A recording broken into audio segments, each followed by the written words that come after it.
Social media पर देखता हूँ तो चिट्ठियां लिखते रहते और फिर प्रोफेसर्स की आदत क्या होती है, कॉपी चेक करने की। पार्लियामेंट में भी कॉपी चेक करते हैं, कभी प्राइम मिनिस्टर की कॉपी चेक की, बोलिए इसको ठीक करिए, एक्सपंज करिए। ईगो का टूटना अक्सर बुरा नहीं होता है। जी, कई दफा वो बेहद अच्छा होता है। भाषण देना हो नारी वंदन अधिनियम में पार्लियामेंट में तो हो सकता है 1 घंटे बोले, लेकिन घर पर जब वो फेमिनिज्म सोसाइटी में जो क्लोज सोसाइटी है वो हम वहाँ पर हैं क्या सच में?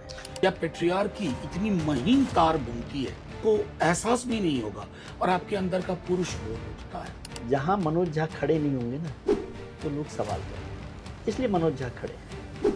मुझे एहसास है कि शायद कांग्रेस के अंदर भी इस पर चर्निंग हो रही है कि रिजर्वेशन विद इन रिजर्वेशन। तो मैं इसे पुरुष आरक्षण बिल मानता हूँ, वो परसेप्शन मैनेजमेंट में हम थोड़े कमजोर हैं। क्योंकि अरे आपको डर लग रहा था मनोज झा को, सोनिया गांधी जी को, राहुल गांधी जी को। पॉलिटिकल सिविलिटी इंपॉर्टेंट है, पॉलिटिकल ऑनेस्टी इंपॉर्टेंट है, दोनों। अगर कबीर आपके टेलीविजन स्टूडियो में बैठ करके अब बेचारे को मरवाना नहीं अपने दोहे अगर पढ़ दें तो लिंच कर दिए जाएंगे। हेडलाइन देखिए अखबारों की, जब लालू जी चुने गरीब के नेता 95, गरीबों के मसीहा। हाँ 2000, 2005, 2010 पॉलिटिकल इकोनॉमी मीडिया का काम करना शुरू किया तो लालू जी किसके नेता हो गए? MOI। कभी बूथ पे जाकर के हमारा वोट देख लीजिएगा। बात नहीं, मैं मनोज झा और RJD को देखता हूँ, सिकंदर भक्त और बीजेपी को देखता हूँ, समाजवादी पार्टी जनेश्वर मिश्र को देखता हूँ। तो ये जो नाम है ना, तीन कॉम्बिनेशन अलग अलग वक्त के अलग अलग लोगों के, ये है इंटेलेक्चुअल लेजिटिमेसी। नीतीश कुमार को क्यों विलन बनाना? खाली लालू यादव भी तो उनके साथ आए, गए कि नहीं गए? पलटू राम लालू यादव भी आपको हैं पता और है? अमित शाह भी हैं। आपके पास एक और कविता थी आदम गोडवी साहब की। आदम गोडवी मेरे पसंदीदा लोगों में से हैं। चमारों की गली में, चमारों की गली में, लेकिन चूंकि उस शब्द के एक्सपंज हो जाने का खतरा था तो मैंने उसे खारिज कर दिया था कि नहीं, इसे नहीं, लेकिन आप तो प्रधानमंत्री का भाषण एक्सपेंड नहीं करवा। उसमें मुझको लगता है ना कि प्रेसिडेंट के स्पीच लिखने की ये परिपाटी बदलनी चाहिए। या पार्लियामेंट में जो अपोजिशन और रूलिंग पार्टी के बीच में जो बिहेवियर है, ये आपको तकलीफ नहीं दे? नहीं, बहुत तकलीफ दे है। हिंदी वो में कहते हैं एनिमिटी वाली चीजें आ गई हैं। आज आपका अगर चुनाव, बंगाल में चुनाव पश्चात हिंसा देख रहे हैं तो शुरुआत शाब्दिक हिंसा से हो। आपकी किताबों को लेकर, फिल्मों को लेकर मुझे हैरानी हो रही है कि सारी फिल्में हैं, ये सब क्रांति है एक तरह की। नमस्कार मित्रों, मैं हूं विजय त्रिवेदी और आज मुलाकात एक प्रोफेसर साहब से। अब प्रोफेसर साहब क्या कहिए, प्रोफेसर साहब हो गए आजकल राजनेता। राजनेता भी क्या कहो, पक्के वाले, पॉलिटिशियन नहीं, MP हो गए। MP भी पक्के वाले 2-2 बार, वो भी राज्यसभा से। तो उनकी भाषा में, राजनीति में, सोच समझ में बहुत सारी चीज़ें। लेकिन होता क्या है, प्रोफेसर रहते हैं प्रोफेसर ही। आप देखेंगे यहाँ पीछे आगे देखते रहिए, किताबें रखी हैं, पोस्टर्स लगे हैं, कविताएं हैं। मैं उनको सोशल मीडिया पर देखता हूँ तो चिट्ठियाँ लिखते रहते हैं, कभी नेहरू जी से प्रधानमंत्री को, कभी गांधी जी से प्रधानमंत्री को, कभी JP से प्रधानमंत्री को। और फिर प्रोफेसर्स की आदत क्या होती है, कॉपी चेक करने की। तो पार्लियामेंट में भी कॉपी चेक करते हैं, कभी प्राइम मिनिस्टर की कॉपी चेक की, बोलिए इसको ठीक करिए, एक्सपंज करिए। प्रेसिडेंट साहब के जो अभिभाषण होता है, अभिभाषण होता है, एड्रेस होता है प्रेसिडेंट साहब, उसको भी करेक्ट करते रहते हैं। प्रोफेसर्स की आदत होती है। लेकिन प्रोफेसर साहब में एक बदलाव हुआ कि पहले लगती थी क्लास 50 मिनट की, होती थी यूनिवर्सिटी में। अब क्लास हो गई छोटी 10 मिनट की और लगने लगी है पार्लियामेंट में। लेकिन सीरत और सूरत बदली नहीं। कहते भी ना, इस उम्र में क्या खाक मुसलमानों के। तो जो अब बदल नहीं सकता, ऐसे प्रोफेसर हमारे मित्र डॉक्टर मनोज झा साहब। सर बहुत बहुत स्वागत है आपका। शुक्रिया भैया जी। पॉलिटिशियन कहने में ही भरोसा नहीं होता, लोगों को भरोसा नहीं होता, इसलिए मेरे को थोड़ा सा बोलना पड़ेगा। नहीं है तो प्रोफेसर। बिल्कुल। असल में मूलतः शिक्षक ही हूँ और इसलिए कई दफ़ा पार्लियामेंट में भी भूल जाता हूँ कि मैं पार्लियामेंट का मेंबर हूँ। जैसा मैंने अपने वक्त का बताया, मुझे स्मरण है कि मैं जब 3 अप्रैल 2018 को शपथ ली थी तो वेंकैया नायडू जी चेयरमैन थे हमारे, और वेंकैया नायडू जी मैं समझता हूँ कि उन्होंने मुझे एक चीज़ जो बहुत खूबसूरत समझाई। एक दिन अकेले में मिले तो उन्होंने कहा, देखो तुम यूनिवर्सिटी से आए हो, तुमको 50 मिनट 55 मिनट की आदत है, यहाँ उतना वक्त कभी नहीं मिलेगा। कम वक्त में आ, अपनी बात कहो। और मुझे तब याद आया कि एक बार हमारे एक जेएनयू के बहुत सीनियर थे, हमने उन्हें शिक्षक के रूप में देखा। मैं जेएनयू का छात्र तो नहीं था, लेकिन वो डीयू आया करते थे, इम्तियाज साहब। तो उन्होंने कहा था कि जो बात कम लफ्ज़ों में नहीं कही जा सकती, वो ढेर सारे अल्फाज खर्च करके भी नहीं कही जा सकती। तो ये दोनों चीज़ें और उसका सम्मिश्रण था कि मैंने कोशिश की कि अपने पार्लियामेंट्री इंटरवेंशन में कम वक्त में बिना अनसिविल हुए अपनी बात रख पाऊँ, अपनी आलोचना भी अगर है तो उसको बहुत ही शालीन तरीके से लोगों के समक्ष रख पाऊँ, यही कोशिश रही है। और शायद इसमें विश्वविद्यालय की ट्रेनिंग की एक बहुत बड़ी भूमिका है।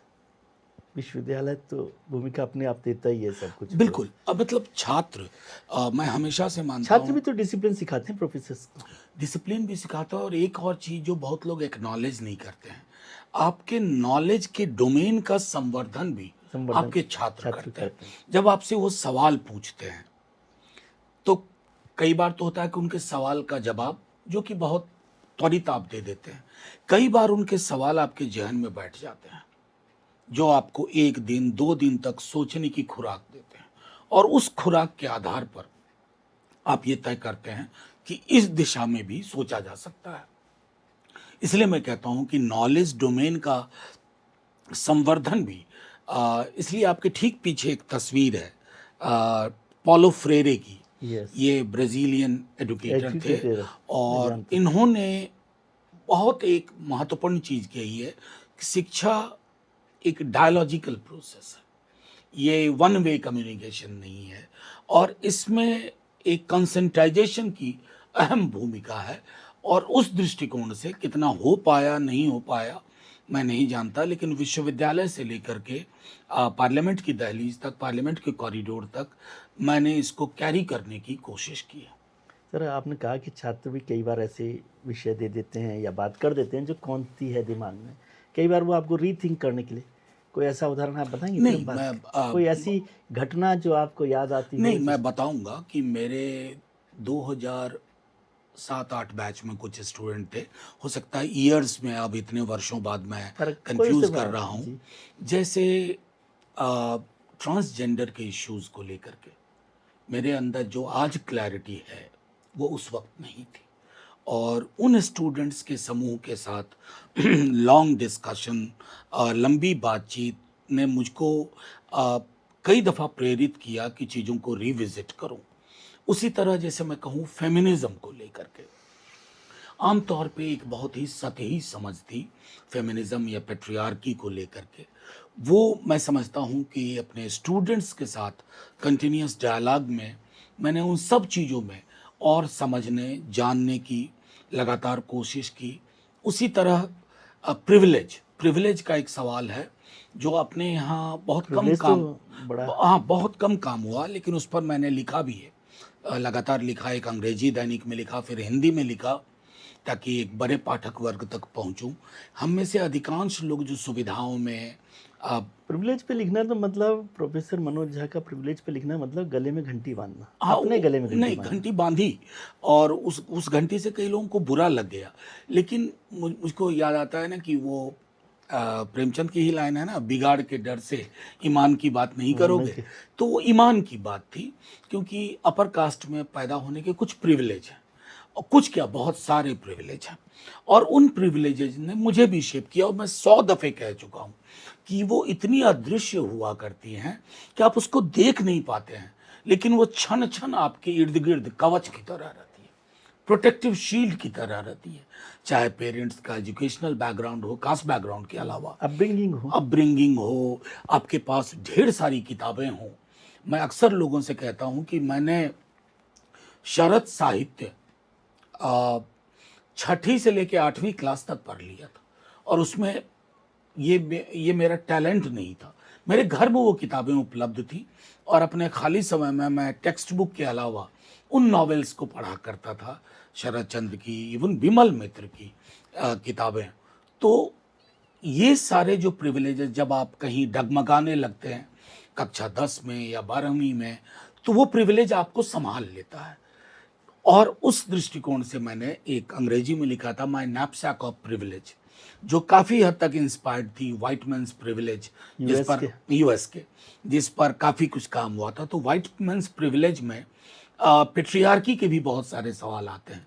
तो मैं आपके राइट सवाल मैन के प्रिविलेज तो बहुत हाँ, बहुत पॉपुलर बहुत आपके पॉपुलर। ठीक सामने वो किताब है। हाँ, ये तो कह रहा हूँ, वो व्हाइट मेल ऊपर से प्रिविलेज तो तीसरी तीसरी किताब जो है वो खतरनाक है वैसे। तो उसको पढ़ने के बाद और उस पर गहन विमर्श के बाद मैं इसलिए कहता हूँ, और आज भी मैं मानता हूँ कि ये एक निरंतर प्रक्रिया है।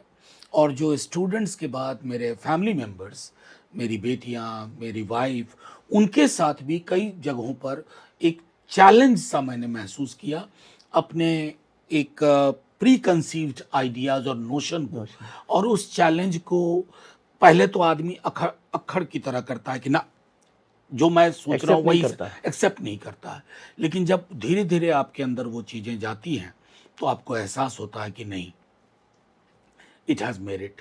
और इस तरह से, इस दृष्टिकोण से अभी तक की यात्रा रही है और कुल मिलाकर ठीक रही है। आपने प्रिविलेज का बात कहा, और अक्सर हम लोग ऐसे कहते हैं, मेरे गुरुजी भी कहते थे कि आपके बड़े होने का मतलब, उम्र में मैच्योर होने का मतलब है कि जितने भ्रम आपको अपने बारे में या जो आप सोचते थे वो सारे भ्रम गलत साबित हो जाएं। जितने ज़्यादा भ्रम आपके गलत, मतलब जो आप सोच रहे हैं उसमें से जितनी बातें गलत साबित होती जाएंगी, उतने आप सुधरते जाएंगे। और वो आपको मैच्योर इस दृष्टि से भी करता है क्योंकि आपका ईगो रोज टूटता है ना उसमें। बिल्कुल, बिल्कुल। देखिए, ईगो का टूटना अक्सर बुरा नहीं होता है। जी कई दफ़ा वो बेहद अच्छा होता है।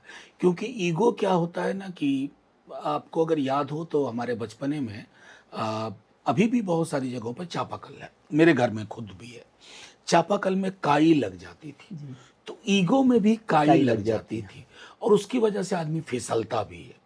तो वो गाहे बगाहे अगर उस पर आप चूना लगा करके या ठीक डीटीसी डीडीटी डीडीटी छिड़क पाउडर करके अगर आप उसकी सफाई करते रहते हैं या सफाई करने को आपको दबाव पड़ता है, तो मैं समझता हूँ कि उससे आप बेहतर होते हैं।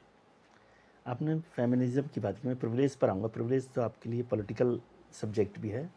फेमिनिज्म की बात की तो आपकी माँ का एक बड़ा रोल आपके जीवन में रहा, फिर पत्नी भी हैं और फिर बेटियाँ भी हैं। ये 3 जनरेशन हैं जो शायद आपको लाइफ को मोल्ड करने में, फेमिनिज्म को समझाने में मदद करती है। लेकिन एक सच ये भी है सर, जो हम सब के लिए है, कि फेमिनिज्म पर यदि भाषण लिखना हो तो प्रोफेसर साहब 10 पेज का लिख देंगे, विजय त्रिवेदी हो सकता है 15 पेज का लिखते हैं, या प्रोफेसर साहब 25 पेज का लिखते हैं, विजय त्रिवेदी 10 पेज का लिखते हैं। लेकिन जब उतरना पड़ता है धरातल पर, और वो भी अपने घर में भाषण देना हो, नारी वंदन अधिनियम में, पार्लियामेंट में, तो हो सकता है 1 घंटे बोल दें। लेकिन घर पर जब वो फेमिनिज्म सोसाइटी में, जो क्लोज सोसाइटी है, वो हम वहाँ पर हैं क्या सच में? नहीं, वो आपकी बात से मैं 100% सहमत हूँ, लेकिन ये निरंतर प्रक्रिया है।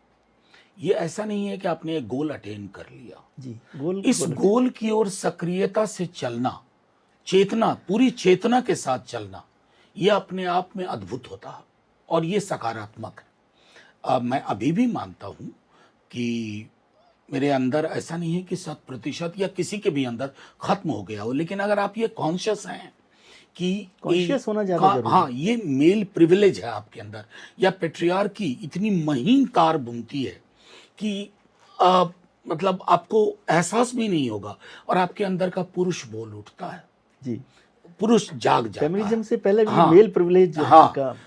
उस संदर्भ में मैं कहता हूं कि अगर आप कॉन्शियस हैं कि ये विसंगतियां हैं हमारे समाज की, मेरे परिवार की, मेरे देश की, अगर उन विसंगतियों को आत्मसात करके आप आगे चलना स्वीकार करते हैं, तो ये अगर जिसको कहते हैं प्रगतिशील यात्रा है।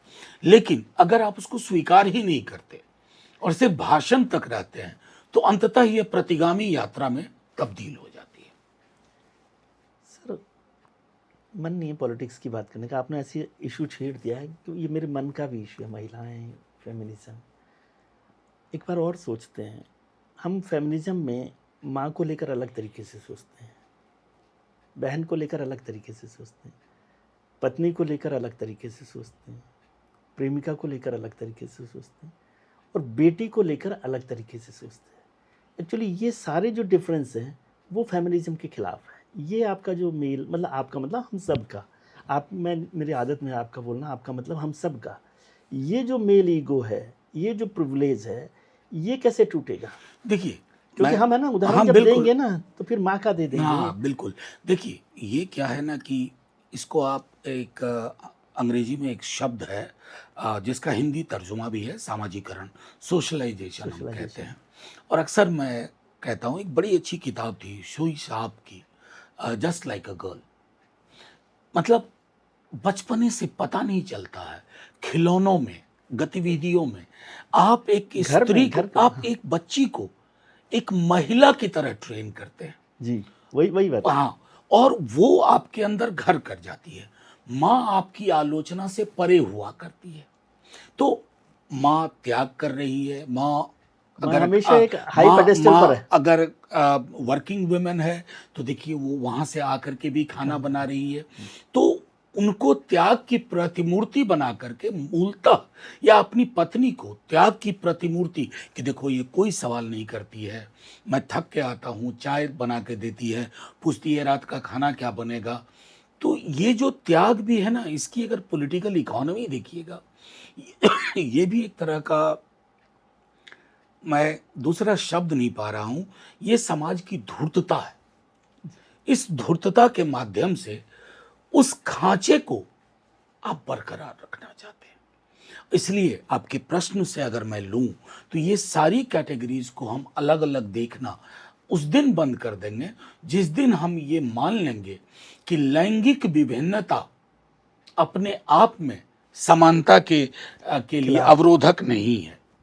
ये चीज एक बेहद महत्वपूर्ण है जिसको हम लोग आत्मसात अभी तक पूरी तरह एक समाज, एक व्यक्ति, एक परिवार के रूप में नहीं कर पाए। जैसे आपने कहा, माँ को तो हम लोग हाई पेडेस्टल पर रखते हैं, इसमें मेरा कोई विरोध भी नहीं है, क्योंकि माँ को हम एक अलग नहीं, तरीके हाई पेडेस्टल पे रखना, हाँ। लेकिन उन त्याग की कहानियों के बहाने, मतलब उन व्यवस्थाओं को प्रश्न ना करना, उस पर सवाल ना करना, वो ये मैं समझता हूं नाइंसाफी है माँ के साथ, और पत्नी के साथ, बहन के साथ, बेटी के साथ। और अक्सर अभी हाल में ही कई घटनाक्रम मैं देख रहा हूं, बिना नाम लिए मैं कहूंगा कि मध्य प्रदेश का एक घटनाक्रम देखा। कई परिवारों में ऐसा होता है, जब बच्चियां शादी के 1 साल 1.5 साल बाद अपने माता पिता को फ़ोन करती हैं कि मैं बहुत अच्छा महसूस नहीं कर रही हूँ, और माता पिता का एक स्टैंडर्ड जवाब होता है जो हमेशा से रहा कि बेटा शुरू में सबको दिक्कत होती है, प्लीज़ मैनेज एडजस्ट कर करो, लो, एडजस्ट कर लो। मैनेज। ये जो एडजस्ट कर लो जो पूरा फ्रेज है, उसमें है कि तुम शोषण के लिए अपने को और तैयार कर लो। और तैयार कर लो। ये शोषण हमारी व्यवस्था का हिस्सा है। इस व्यवस्था को हमारे लिए तोड़ना मुमकिन नहीं एज है। नॉर्मल है। ये संभवतः हमारी विवाह नाम की संस्था का भी एक अघोषित मैनिफेस्टो है। तो कुल मिला के ये सारी चीज़ें अगर आप देखेंगे तो एक समाज के रूप में ये सारी चीज़ें हमारे समक्ष अभी भी बहुत बड़ा चैलेंज है, चुनौती है। और सिवाय रिचुअल मतलब एक रिवाजी तौर पर इंटरवीन करने के हमने कुछ नहीं किया। लेकिन सर, एक और सवाल करना इसी पर, महिलाओं हाँ, पर, बिल्कुल बिल्कुल। कि जैसे माँ की और पत्नी की बात की आपने, कहा माँ यदि काम करके आती है तो हमको लगता है कि वो इतना त्याग कर रही है, बच्चों के लिए भी काम कर रही है, हमारे लिए। लेकिन वही पत्नी अगर काम कर रही हो तो आप क्या कहते हैं, आपका मतलब विजय त्रिवेदी क्या कहते हैं, अरे सारी दुनिया की महिलाएं काम करती हैं लेकिन घर तो जरूरी है ना। नहीं, मैं इसलिए कह रहा हूँ, बच्चे नहीं जब बीमार नहीं, हो, ये जो दोहरापन है हमारे ये दोहरापन हमारा है, मैं व्यक्तिगत मनोज झा पर बात नहीं, कर मैं रहा। कह रहा हूँ ये दोहरापन हमारे चरित्र का हिस्सा जी। बन गया है। हम और इसे भी हम नॉर्मल मानते हैं। और नॉर्मल इसलिए मानते हैं कि हमारी सोसाइटी ने हमको ट्रेन इसी तरह कर दिया। जी। तो जब तक उस ट्रेनिंग मैनुअल को ना बदला ना जाए, बदला जाए। आमूलचूल परिवर्तन ना किया जाए, तब तक ये विसंगतियां रहेंगी और समाज एक स्थिर संतुलन की तरफ कभी नहीं बढ़ पाएगा। अब इस बात को यदि हम पॉलिटिकल मैप पर देखें, जो आजकल चल रहा है, नारी वंदन अधिनियम या महिला आरक्षण जिसको मैं मोटे तौर पर कहता हूँ, उसमें भी एक बड़ी भूमिका आपकी पार्टी की भी रही और सब पार्टीज की भी रही। जहाँ हम पहुँच गए हैं उसे मैं मजबूरी कहता हूँ। उसे मजबूरी इसलिए नहीं कह रहा कि सरकार ने बिल ला दिया, समाज उस जगह पर पहुँच गया है जहाँ मनोज झा खड़े नहीं होंगे ना तो लोग सवाल करेंगे, इसलिए मनोज झा खड़े हैं। क्या ये ठीक है? नहीं, देखिए आप मनोज झा का मतलब एक पॉलिटिकल पार्टी, हाँ, नहीं, पॉलिटिकल बिल्कुल। लीडर। देखिए ये जो विमेन रिजर्वेशन या नारी शक्ति वंदन अधिनियम जो भी मौजूदा सरकार ने रखा है, अगर आप उसकी सही विवेचना करें, जब ये इंट्रोड्यूस हुआ था और तमाम विपक्ष के बयानों को देखें, तो उस वक्त हमने क्या क्या कहा था। वो गांधी का ही एक मैंने पुराना 1942 के टाइम का उनका एक स्टेटमेंट था, it's a post dated cheque. Cripps mission के संदर्भ में उन्होंने कहा था। तो ये पोस्ट डेटेड एक परिघटना के रूप में बिल भी नहीं कहूँगा, क्योंकि अनडेटेड बिल था ये।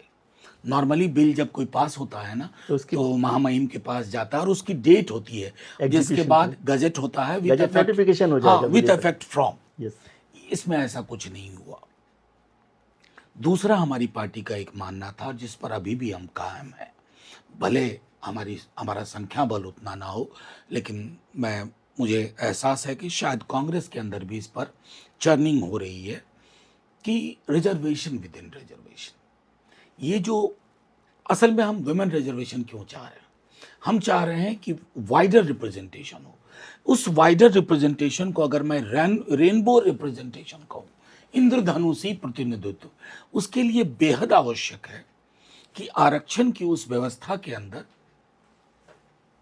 Separately SC ST OBC women के लिए भी हो। SC के टोटल ब्लॉक में SC तो है नहीं, SC SC को आप कर रहे हैं SC सीट्स में, ST सीट्स में। देखिए इसमें भी चतुराई है जी, और मैं समझता हूं ये चतुराई आपके व्यापक दृष्टिकोण के अनुरूप नहीं है, इस देश के व्यापक दृष्टिकोण के अनुरूप नहीं है।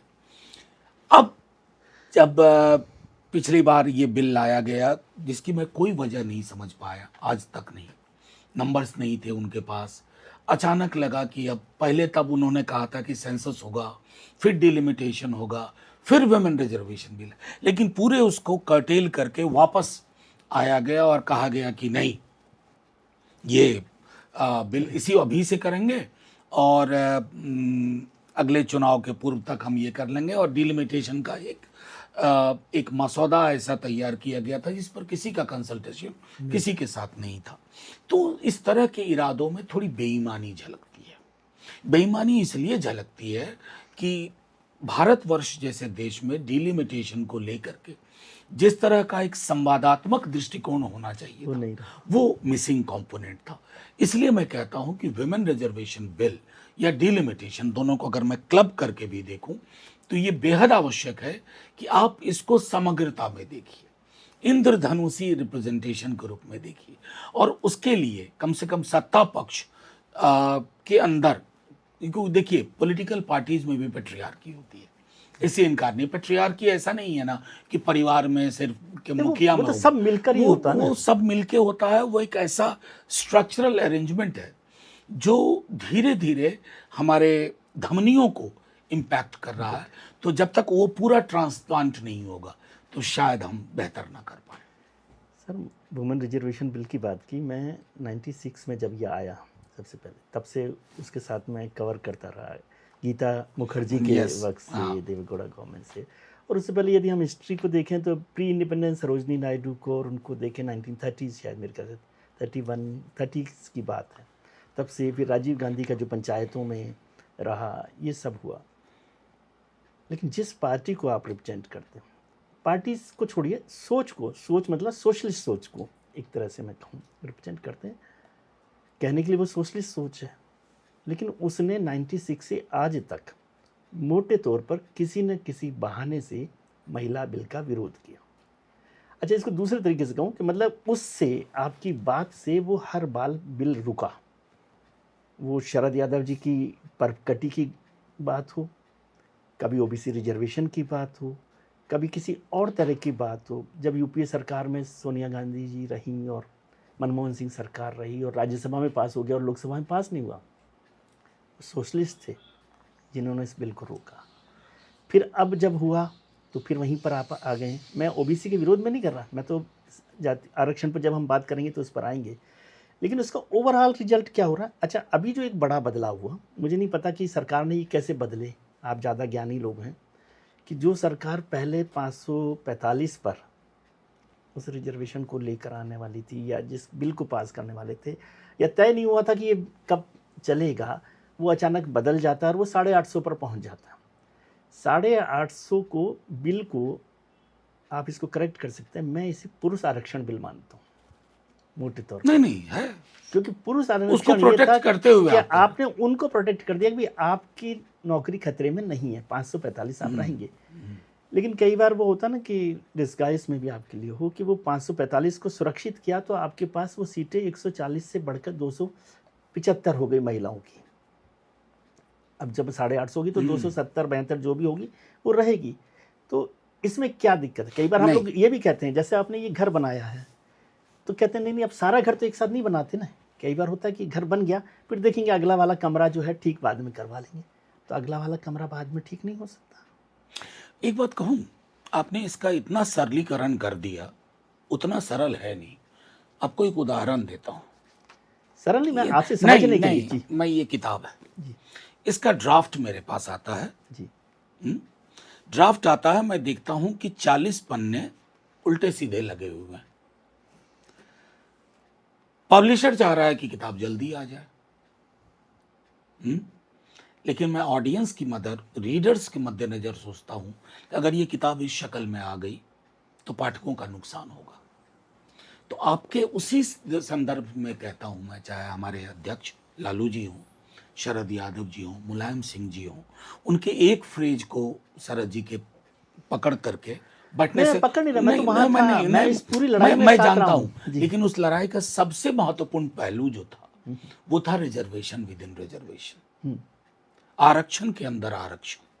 और मैं उसको इसलिए शुरू में मैंने समझाया कि इंद्रधनुषी प्रतिनिधित्व के बदले कोई भी दूसरा विकल्प आप कह रहे हैं बाद में कर लीजिएगा। इस देश में नहीं, मैं ये इंप्रेशन जा रहा है, नहीं, मेरा अगर ये नहीं है, नहीं, जिनके suggesting this idea, Vijay ji, जिनके माध्यम से ये इंप्रेशन जा रहा है, उनको मैंने देखा है कि उन्होंने कितने उत्पात इस देश में मचाया है मेरिट के नाम पर, सोशल जस्टिस को रिडिक्यूल करने के नाम पर। मतलब अगर पिछड़े समाज का कोई नेता, अगर उससे चुटकी भर गलती हो जाए तो वो विलन होता है, बल्कि उसके पूरे समाज को, उसके पूरे दल को कटघरे में खड़ा कर दो। वो तो उस प्रिविलेज की आदत में है वही जिसमें आप और हम बैठे हुए नहीं, तो उस प्रिविलेज से विलग हो करके आपका कोई भी विश्लेषण आधा अधूरा होगा। मैं ये हाथ जोड़ के विनती करता हूं, हमारे राज्य के दौर को 1990 से आज भी जंगल राज बड़े तफसील से, हमारे कुछ मित्र भी बोल जाते हैं ये तो जंगल राज जैसा फिर से हो गया। ये क्या दर्शाता है? किसी ने आंकड़ा देखा कभी? आंकड़ों में तुलना की? मैं हर तरह के आंकड़े की बात कर रहा हूं, शिक्षा का आंकड़ा, क्राइम का आंकड़ा, अस्पतालों का आंकड़ा। अगर आप आंकड़े में देखेंगे और तब की आर्थिक अवस्थिति के संदर्भ में देखेंगे तो आपको फर्क नजर आएगा। लेकिन मैं अक्सर ये कह चुका हूं कि हम जैसे दल या हम जिस धारा का प्रतिनिधित्व करते हैं वो परसेप्शन मैनेजमेंट में हम थोड़े कमजोर हैं। हमारे पास एजेंसी नहीं होती है, हमारे पास एक इकोसिस्टम नहीं है कि अगर आज कुछ कह दिया, जैसे मैं बताऊं, आप जब मेरे कमरे में आए,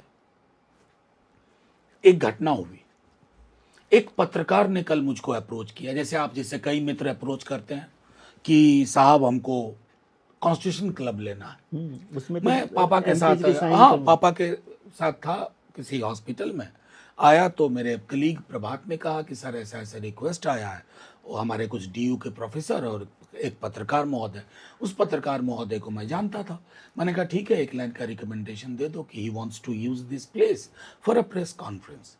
अब शाम को उसमें एक डिजिटल फॉर्मेट जो आजकल चर्चा में है, उसका प्रेस कॉन्फ्रेंस हुआ। तो मुझे एक पूरा इकोसिस्टम घेर लिया। मतलब मुझे देशद्रोही बताने पे मिल गया।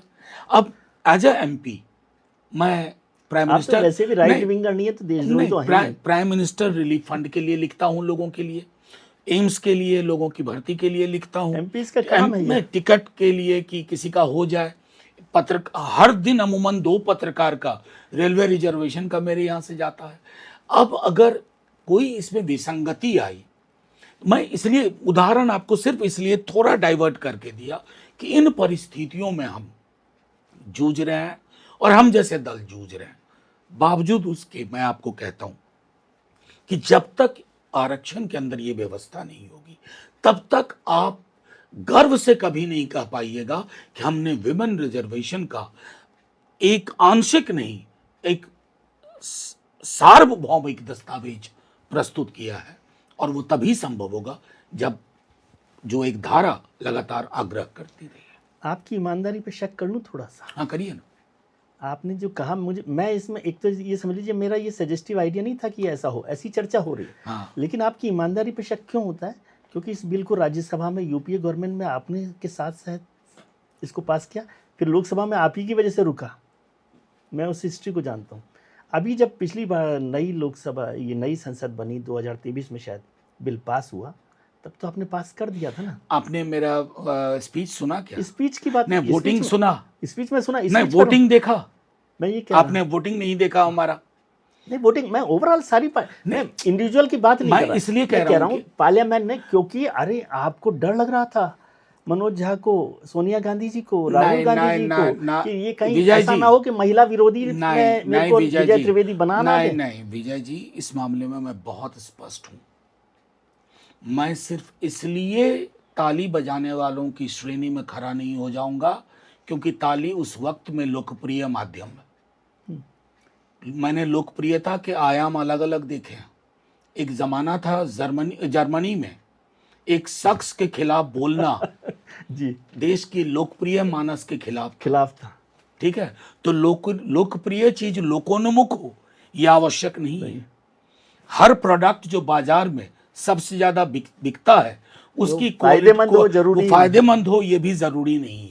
तो मैं इस दृष्टिकोण का हूं और इस मामले में मैं थोड़ा बहुत अगर कहूं, नहीं, पार्लियामेंट ने उसे सर्वसहमति से पास किया कि नहीं किया? आप सहमति से पास किया कि नहीं किया? आप वोटिंग पैटर्न देख लीजिएगा, आप स्पीचेस एनालाइज कीजिए। आप तो पुराने पत्रकार हैं सर। मैं आपसे पूछ रहा हूं कि नतीजा क्या है? नहीं, नतीजा ये है कि हमारी संख्या कम है। हमारी संख्या कम है। संख्या कम है तो आप खड़े हो, नहीं, वो किया वो सब चीजें आपने इग्नोर की। क्योंकि एक आम माहौल बना कि आम सहमति से इस बिल को पास कर दिया गया। ये आम सहमति शब्द भी जो है ना, ये भी ऐसा गढ़ा गया शब्द है जिसमें असहमत लोगों को भी आप, कांग्रेस जो सबसे बड़ी पार्टी है उसने सहमति दी। आप डीएम की, मैं 2 दलों के बारे में कह सकता हूं, डीएमके और आरजेडी। हमारा पक्ष बिल्कुल स्पष्ट था, है और रहेगा। हम संख्या में भले कम हो, संख्या इंपॉर्टेंट नहीं है, क्योंकि मैं पार्लियामेंट को सर एक और दूसरे तरीके से देखता हूँ। पार्लियामेंट को मैं हार जीत के प्लेटफॉर्म के तौर पर नहीं देखता, क्योंकि बहुत सारे लोग आजकल सवाल करते हैं, हमारे मित्र लोग भी, कि ये बिल ले आए, ये तो हार जाएंगे। हारना इंपॉर्टेंट नहीं है, अपनी बात को रखना, अपनी बात को दमदार तरीके से रखने के लिए पार्लियामेंट के प्लेटफॉर्म को मैं मानता हूँ। इसलिए कभी भी ये नहीं कहता कि आपने जो सीईसी के खिलाफ मान लीजिए डिफेमेशन वो बिल लेकर आ गए, कंटेम्प्ट के लिए लेकर आए हैं, या मानहानि का लेकर आए हैं, सीजीआई के खिलाफ लाए हैं, और वो गिर जाएगा। गिरना इंपॉर्टेंट नहीं है, क्योंकि वो प्लेटफॉर्म आपकी बात रखने का प्लेटफॉर्म है। अब यदि मैं ये मानूं कि आप ये कह रहे हैं कि आप इसके लिए सहमत नहीं थे, हाँ, तो क्या ये मानूं कि अब जब ये बिल आएगा, आप उस समय में अमेंडमेंट फॉलो करते हैं आप? जी करता हूँ। मेरा अमेंडमेंट देख लीजिएगा जी, आपको आइडिया लग जाएगा। अब मेरा अमेंडमेंट अगर डिफीट हो गया, क्या ये पार्लियामेंट्री प्रोसेस का हिस्सा नहीं? हिस्सा है। मैं तो एग्री कर रहा हूँ, मैं तो कह ही रहा हूँ, इसलिए कह रहा हूँ कि आप नहीं तो क्या मैं मानूं कि जब मानसून सेशन में या विंटर सेशन जब भी आए सरकार, मुझे आइडिया नहीं, ये बिल पास होने में, रोकने में जो हम- इंडिया ब्लॉक है। देखिए, मैं इंडिया ब्लॉक के स्पोक्स पर्सन की तरह तो नहीं बोल सकता। नहीं, इंडिया ब्लॉक के लिए तैयारी तो कर नहीं, सकते हो। आप सुनिए तो केवल सही। मनोज झा नहीं, का अच्छा नहीं, बने रहना जरूरी है। नहीं, मनोज झा का अच्छा बने, मैंने आपको शुरू भाई, ये में काम तो दुनिया देश के लिए हो रहा है। विजय महिलाओं जी- की, ओबीसी महिलाओं को बिल पास में जगह मिले कि ना मिले, नहीं, लेकिन मैं- मनोज जी अपनी इमेज बनाए रखे। नहीं देखो विजय जी, मैंने तो देखो मना कर दिया था। मैं आपको बता ये रहा हूँ, लड़ाई ऐसे थोड़ी आपने है कि- शुरू में मिस कर दिया शायद। मैंने कहा था कि कांग्रेस के अंदर भी ये चर्निंग हो रही है। ये चर्निंग शब्द मैंने कहा था। चर्निंग तो बीजेपी में भी हो रही है। नहीं, मैं बीजेपी से तो मेरे कांटेक्ट है नहीं। जी। तो मेरे कांटेक्ट मतलब जो समाज से जुड़े हुए लाइक लोग हैं, माइंडेड लोग like हैं, minded लोग। उनके बीच में चर्निंग है। ओबीसी, एससी, एसटी रिजर्वेशन को, reservation quota within quota को लेकर के, और मुझे उम्मीद है कि इसमें सकारात्मक क्षण शायद बहुत देर ना लगे आ जाए। मतलब आप ये मैसेज मुझे देने की कोशिश कर रहे हैं, समझा रहे हैं कि ये बिल रुक सकता है। नहीं, मैं आपको ये कहने की मतलब कोशिश ये नहीं क्योंकि सरकार के पास नहीं, बहुमत मैं ये होगा, पास कहने- हो सकता है, लेकिन मैं- आप एक मैं विरोध की आपको ये आवाज। कहने की कोशिश कर रहा हूं कि अभी लेजिस्लेटिव मेजॉरिटी के बल पर अगर बिल पास भी हो गया तो कहीं वो दिन दूर नहीं जब संभवतः साल भर बाद, 5 साल बाद, 6 साल बाद हम एक बेहतर और दुरुस्त बिल लाएंगे जिसे रिप्रेजेंटेशन भी बढ़ेगा और इंद्रधनुषी प्रतिनिधित्व भी तय होगा। नहीं, लेकिन आपको क्या भरोसा है ये कि आपके जो पॉलिटिकल पार्टीज़ हैं, आरजेडी नहीं और पार्टीज़ भी हैं जो इंडिया ब्लॉक में, जो नॉन बीजेपी पार्टीज है, मैं इसको ऐसे समझता हूँ, वो ये रिस्क लेने के लिए तैयार होंगी कि उन्हें विजय त्रिवेदी, मैं अपनी बात कर रहा हूँ, कि महिला विरोधी पार्टी के तौर पर कहने की हिम्मत करें और वो उसको स्वीकार करें। है हिम्मत आप में? नहीं, देखिए, आप जिसको इतना इसको रिड्यूस कर रहे हैं बाइनरी में, ऐसा नहीं होता। देश की महिलाओं को आप क्या समझ रहे हैं? वो नहीं फॉलो कर रही हैं, उन्हें मूर्ख बनाया जा रहा है। वो तो 15 अगस्त के नहीं, खुश नहीं है। 270 आप इसका मतलब मिले नहीं है। जी।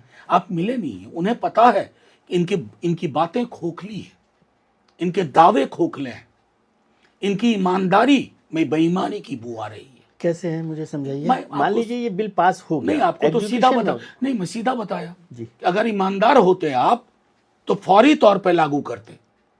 अनडेटेड नहीं होता कि सेंसस, डिलिमिटेशन, ब्ला ब्ला ब्ला ब्ला ब्ला।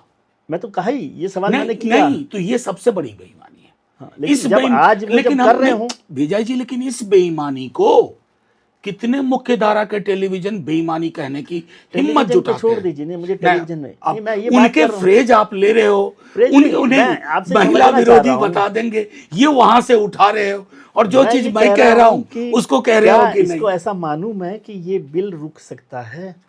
ये बिल अगर हमारे कांग्रेस, अच्छा इसको माना कि इंडिया ब्लॉक क्या नहीं, इसके खिलाफ खड़ा आप होगा? सुनिए ना, अभी तो इंडिया ब्लॉक की मीटिंग होगी।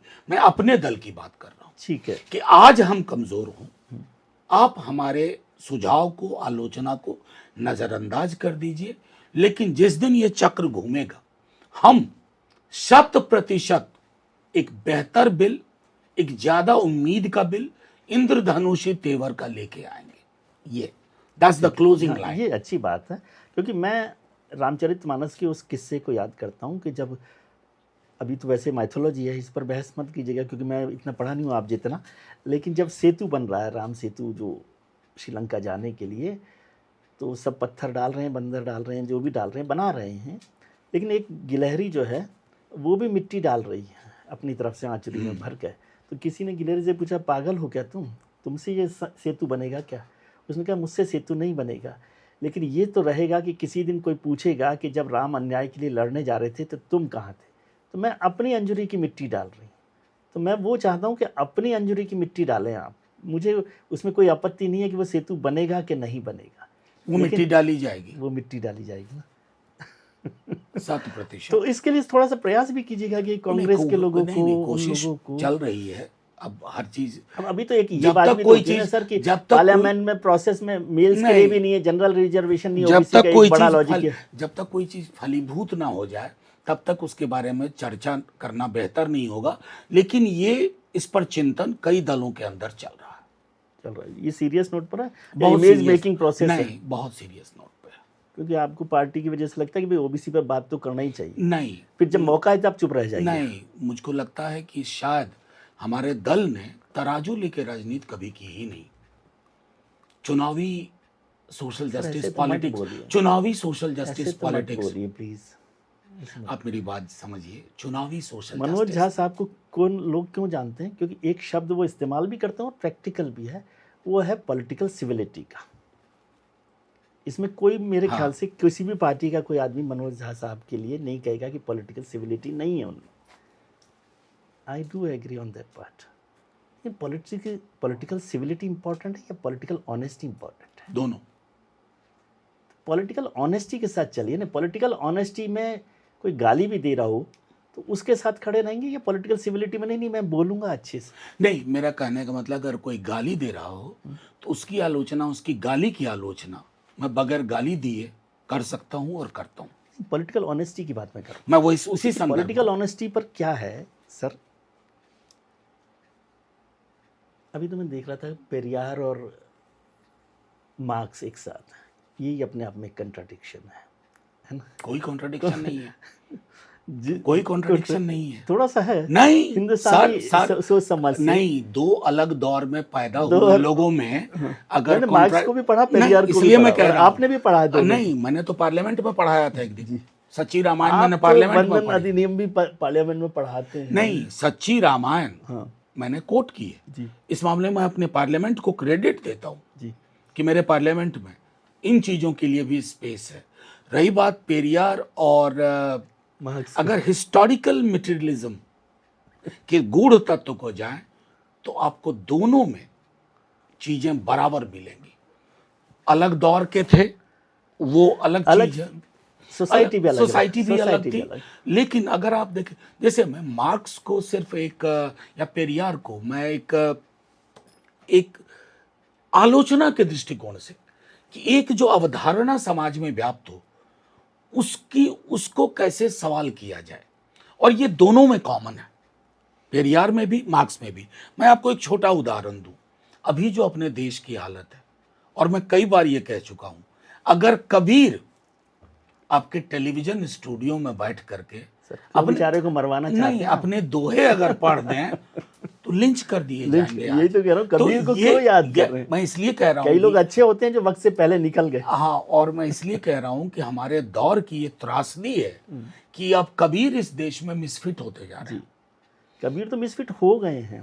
कबीर की बात मत कीजिए, मैं इसमें शामिल नहीं हूँ, बहुत डरता हूँ सोसाइटी कबीर को लेकिन सर एक कंट्राडिक्शन और होता है ना। हाँ। कि मनोज झा साहब ने बात शुरू की प्रिविलेज से, अपर कास्ट के प्रिविलेज से, और पार्टी ज्वाइन की जो कास्ट के साथ चलती हो।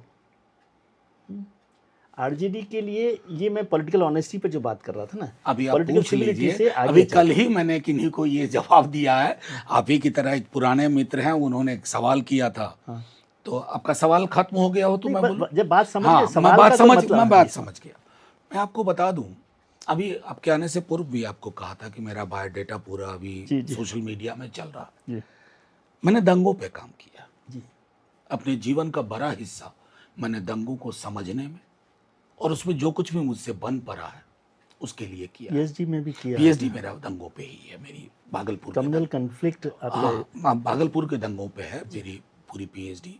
और बाद में फिर गुजरात भी गया। गुजरात में तकरीबन 9 से 10 महीने रहा 2002 के बाद। अपनी यूनिवर्सिटी की तरफ से कुछ इंटरवेंशन मैंने किया था।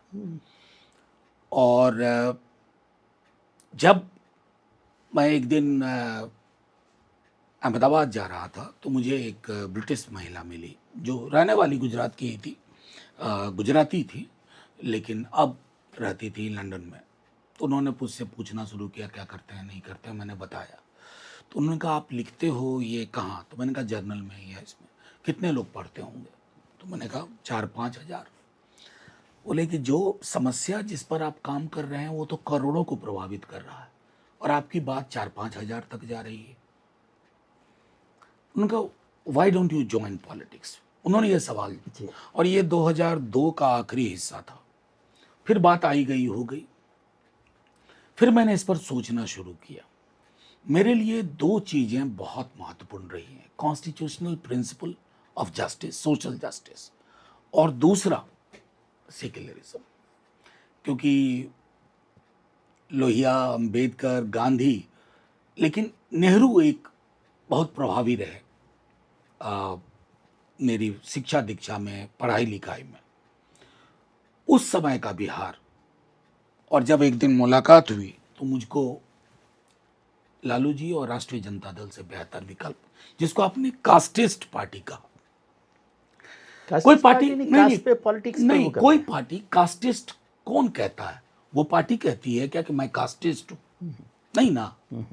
मोदी जी मीटिंग मीटिंग घूम के बोले कि मैं ओबीसी हूं, वो कास्टिस्ट नहीं है, वो फलाना हृदय सम्राट है। लेकिन लालू जी कास्टिस्ट हैं।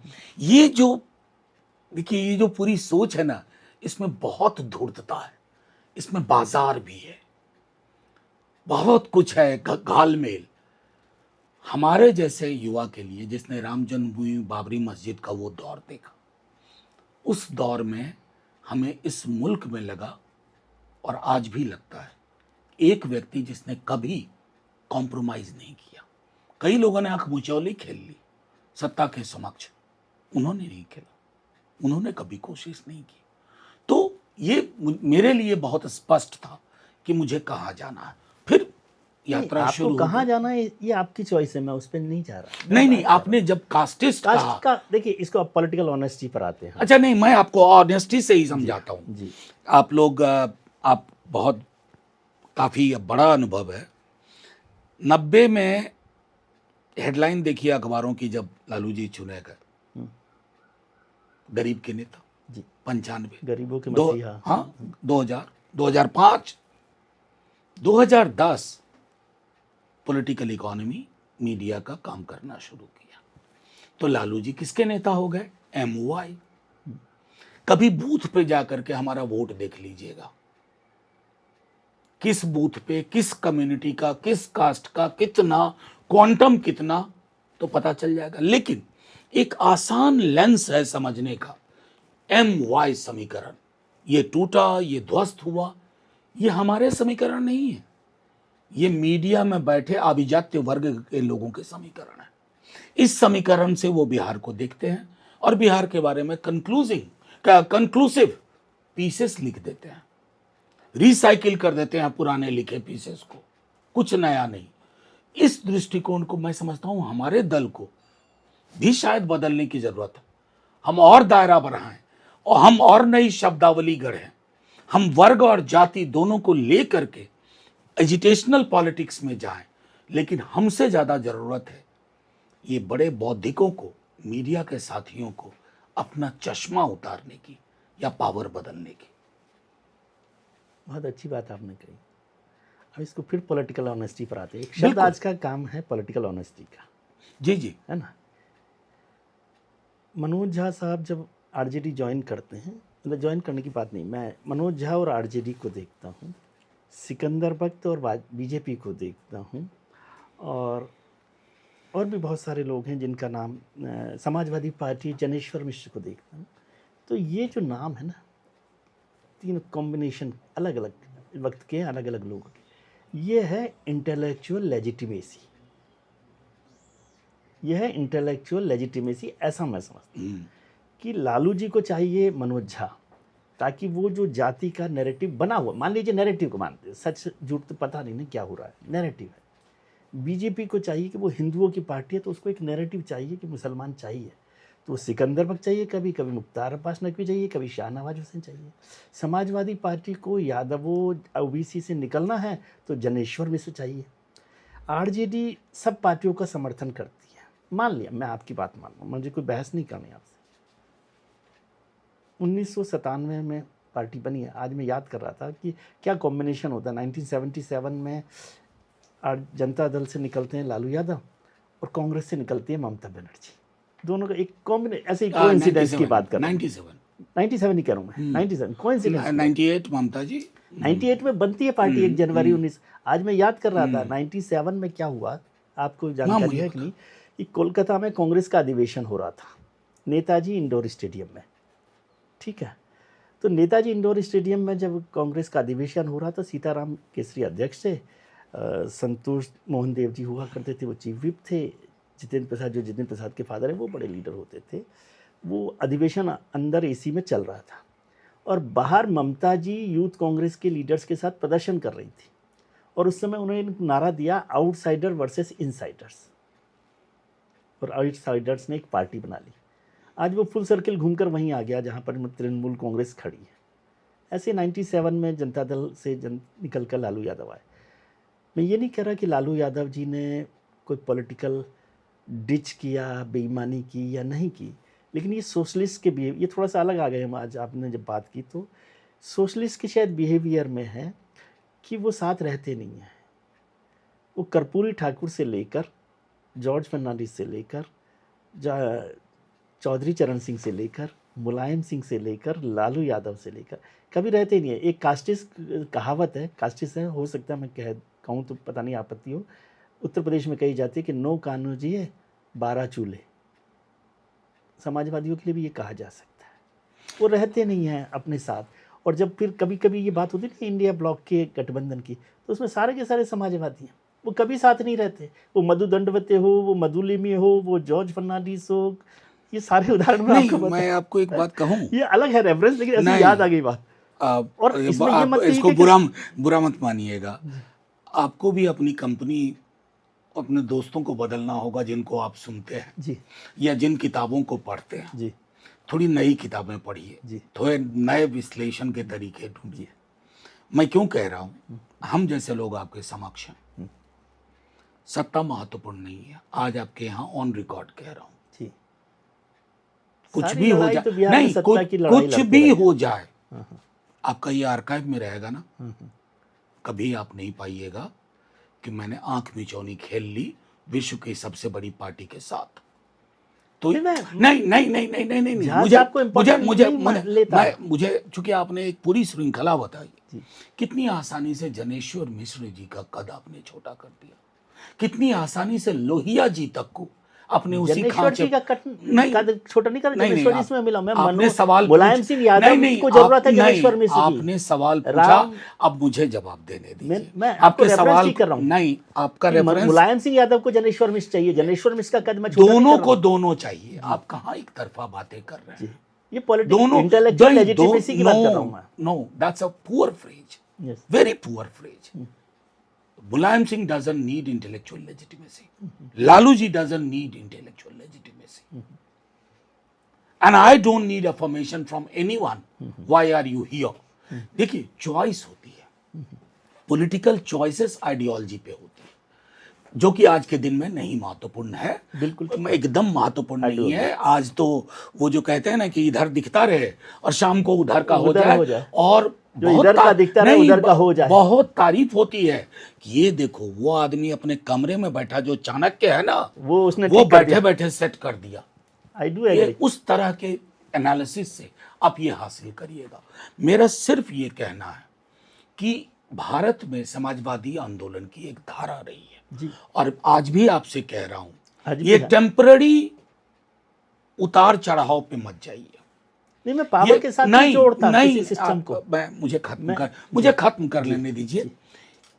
आज उतार है, ये चढ़ाव भी होगा, और जिस दक्षिण पंथ के गीत गाए जा रहे हैं ना, एक दिन लोगों को एहसास होगा कि उस दक्षिण पंथ ने उनका पेट काट दिया है, उनके दिमाग में भूसा भर दिया है, उनको गोबर खिला रहे हैं, गोबर शाब्दिक तौर पे नहीं, गोबर खिला रहे हैं ज्ञान के नाम पर।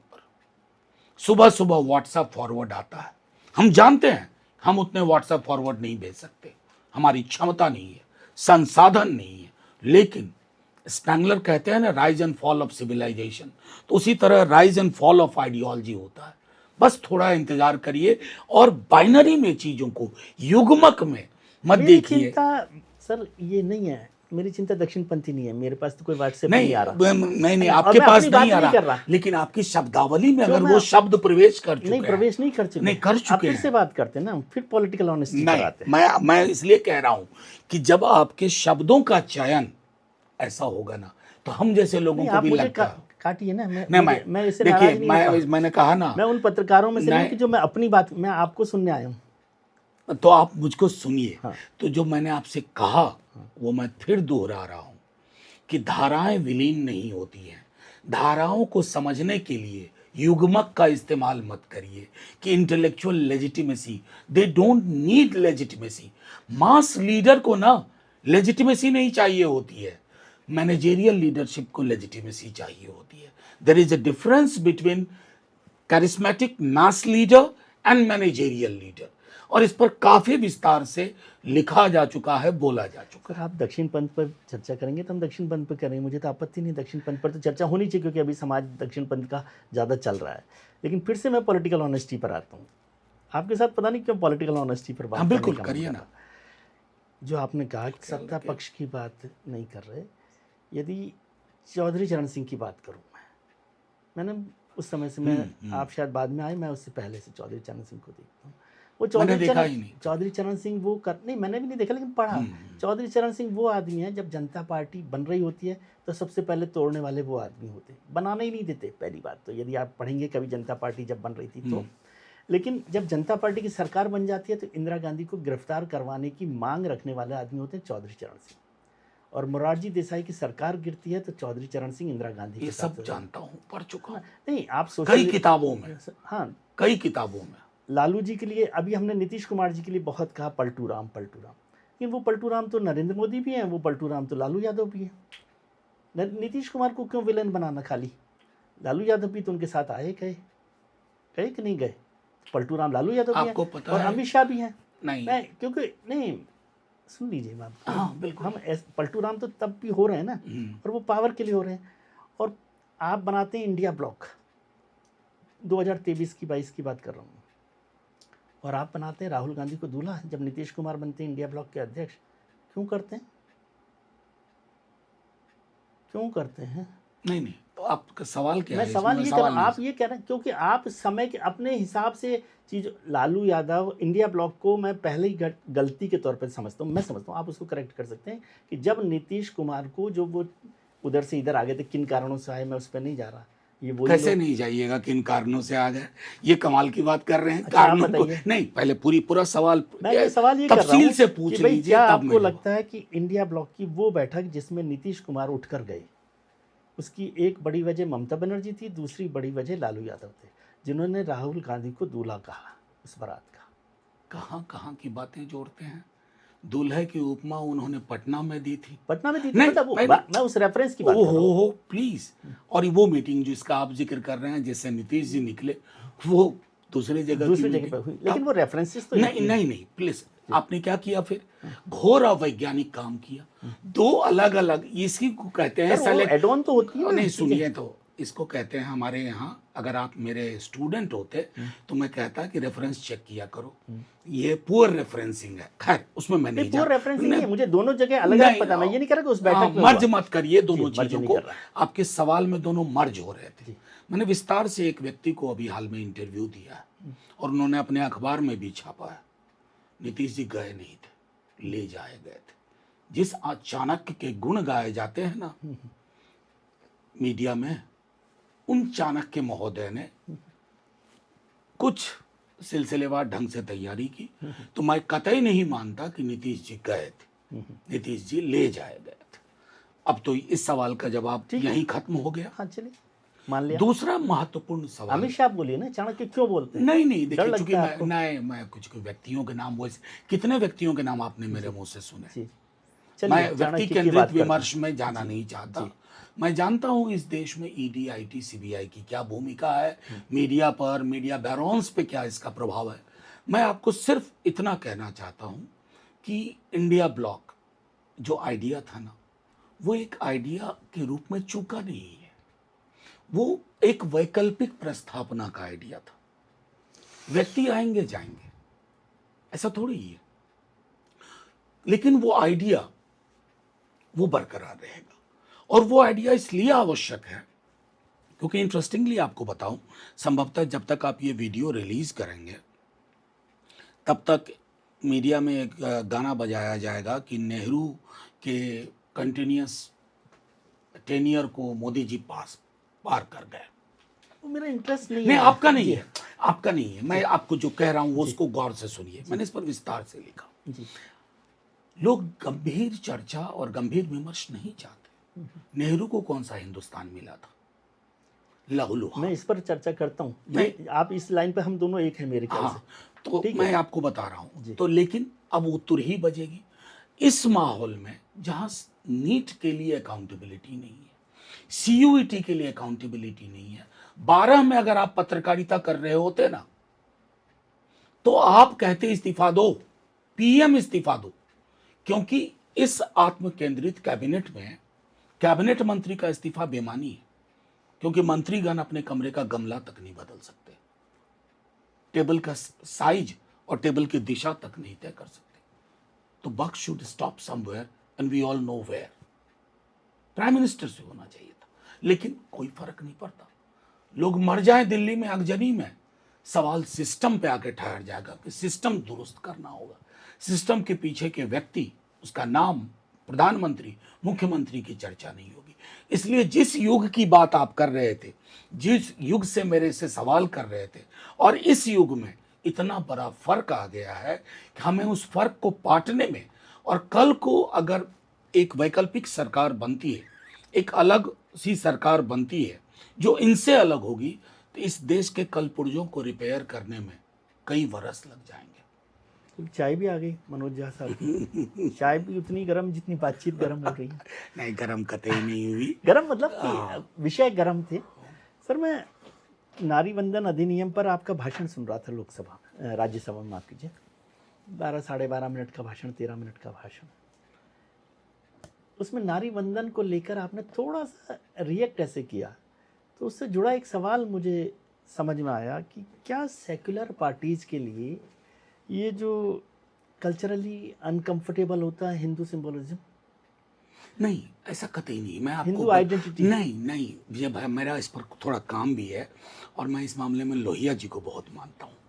रामायण की लोहिया जी ने तो रामायण में वही मैं कहने ही जा रहा था कि मेरा दृष्टिकोण है। जैसे मैं बिहार के जिस क्षेत्र से आता हूँ, हमारे जो रामायण या रामचरितमानस तो मिथिला से हैं, रीडिंग तो जो मिथिला है, रामचरितमानस के बिना कैसे पूरी होगी? नहीं, लेकिन हमारे सीता केंद्रित है। हाँ, वही कह रहा हूँ। तो और मैं अक्सर लोगों को कहता हूं कि हमारी परवरिश में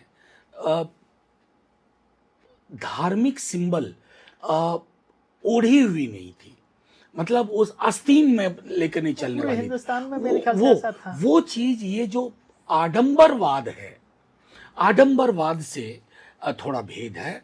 और आज भी जैसे घर में या कहीं क्राइसिस हो, मेरे पिता एक दौर से गुजर रहे हैं, तो जाहिर है ईश्वर आपके अंतर्मन में हमेशा होते हैं। ईश्वर आपके पिताजी को दीर्घायु करें। वैसे मैं तारीफ करना चाहता हूँ कि इस राजनीति के व्यस्त जीवन में भी आप इस तरह से पूरी सेवा में नहीं, लगे पूरा रहते हैं। परिवार इसमें मैं समझता हूँ कि लगा हुआ है।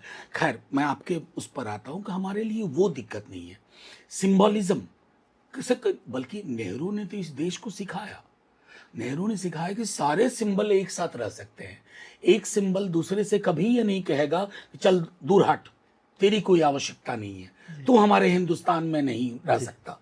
तो ये जो सिंबल के बीच भी एका थी, जो मैं अपनी एक किताब में भी लिखा है, कोalition के पक्ष में मैंने एक किताब लिखी है, in praise of coalition and other essays on Indian democracy, जिसमें मेरा मानना है कि भारत अपने आप में एक कोalition है। भारत का विचार कल्चरल कोalition है, रीजनल कोalition है, लिंग्विस्टिक कोalition है, फूड कोalition है, वर्शिप कोalition है। जहां ढूंढिए हर राज्य का एक कोalition का कैरेक्टर है, जो आगे बढ़ता हुआ केंद्र तक करके उसकी नियति तय करता है। लेकिन जैसे आपने हिच दिया, मैं उसको 2 बार सुना दोबारा से। जी, पहले पार्लियामेंट में भी सुना था, लेकिन अभी दोबारा से सुना, तो जो आपका रेस्पॉन्स था ना, उसमें लगा मुझे कि केवल आपको नारी वंदन अधिनियम से नहीं भाई, आपको मैं स्पष्ट करूं, मुझको उससे नहीं है।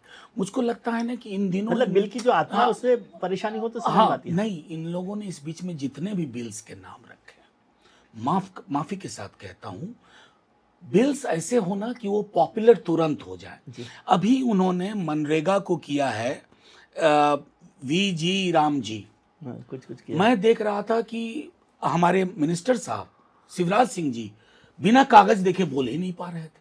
मैंने ठीक है, हंसते हुए समझ हास्य गया। में कहा भी कि साहब नाम छोटा रखते ना, और कि तुरंत में आ जाए, या आप ये लंबा लंबा नाम रख देते हो, कोई मिनिस्टर नहीं ढंग से बोल पाता है, ब्यूरोक्रेट उसका एक ऐसा एक्रोनिम बना लेता है जो किसी के पल्ले नहीं पड़ता है। वो ब्यूरोक्रेट्स भी उसी तरह से करते हैं, वो राणा के चेतक हैं, हमने वही कहा पुतली कि से पहले मुड़ जाते हैं। इसलिए ये कभी भी संभव है हमारे देश में। आसान शब्द नहीं है क्या हमारे पास? जो वही बात मैं कह रहा हूँ, जो चीज आसानी से समझाई जा सकती है। हमारे एक शिक्षक थे, उसके बारे में मैं एक लाइन हास्य में कहूंगा। उनके बारे में यह मशहूर था कि आसान से आसान टॉपिक उनको दे दो, वो उसको कॉम्प्लिकेटेड बना देंगे। पढ़े लिखे होने की निशानी बन हाँ, जाती है। वो इतना कॉम्प्लिकेट कर देते थे। और इंटरेस्टिंगली मैं एमए का छात्र था, तो उनके पढ़ाई हुई चीज को बाद में मैं अपने क्लास में पढ़ा दोस्तों देता। को पढ़ाता था। तो उन्होंने ये कहना शुरू किया, अरे ऐसे क्यों नहीं समझा देते? तो वो क्या है ना, कई दफा कई लोगों की ये प्रवृत्ति होती है कि जितना कॉम्प्लिकेट करोगे आपकी एक्सेप्टेंस उतनी बढ़ेगी। नहीं, जैसे इस सब्जेक्ट पर चलें, वैसे भाषण के एक आखिरी हिस्सा भी बहुत चर्चा में रहा आपका, कि जब आपने ओम प्रकाश वाल्मीकि की कविता से ख़त्म किया और ठाकुर का कुआं पढ़ा, जिसको मैं सुन रहा था कि मुझे कोई विवाद उसमें नहीं लगा, क्योंकि आपने उसको 2 बार क्लैरिफाई भी किया। लेकिन ठाकुर का कुआं में क्या है? ये ठाकुर का कुआं तो वैसे जिंदा है ना। नहीं, मैं तो देखिए सीधी सी बात कह रहा हूँ, उस पर इतना उस वक्त हुआ, लिखा गया। मैं मानता हूँ कि प्रेमचंद की कहानी थी और वाल्मीकि जी ने उस पर कविता लिखी। मेरे स्वयं के अंदर एक एक छात्र ने पीएचडी की है जी। इस तरह के लिटरेचर पे, जिसमें वाल्मीकि जी का काफ़ी लिटरेचर है। और मैंने उसको आधिपत्य समझाने के लिए किया था। ठाकुर का कुआं मतलब आधिपत्य है। आधिपत्य समझाने के लिए। और बाद में बहुत दुख हुआ कि कई मेरे दोस्तों ने भी मुझसे कहा कि अरे तुम्हारी तो वोकैबुलरी, तुम्हारे पास तो और इतना मैंने कहा देखो, मुझे कोई दिक्कत नहीं, कोई आहत हुआ तो मुझे अच्छा नहीं लगता है।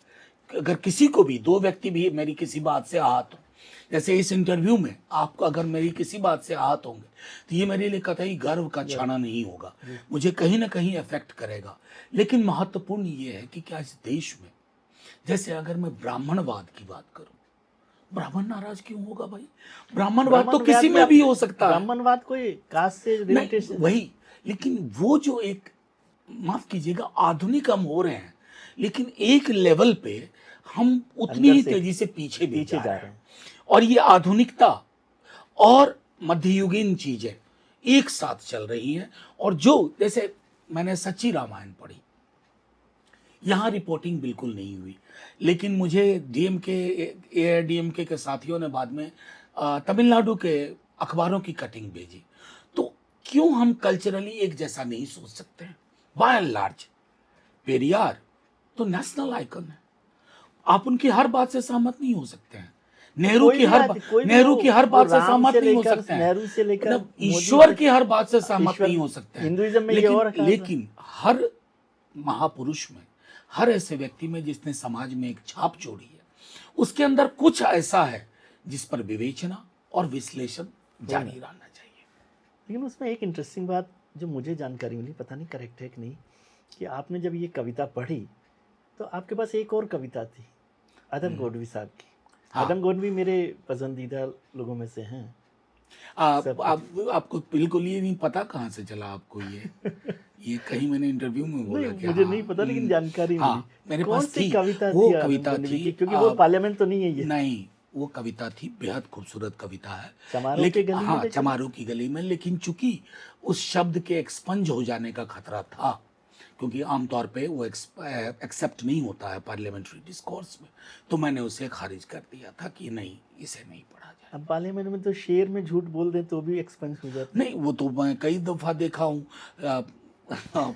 एक्सपंज होने की कहानी बहुत अद्भुत है।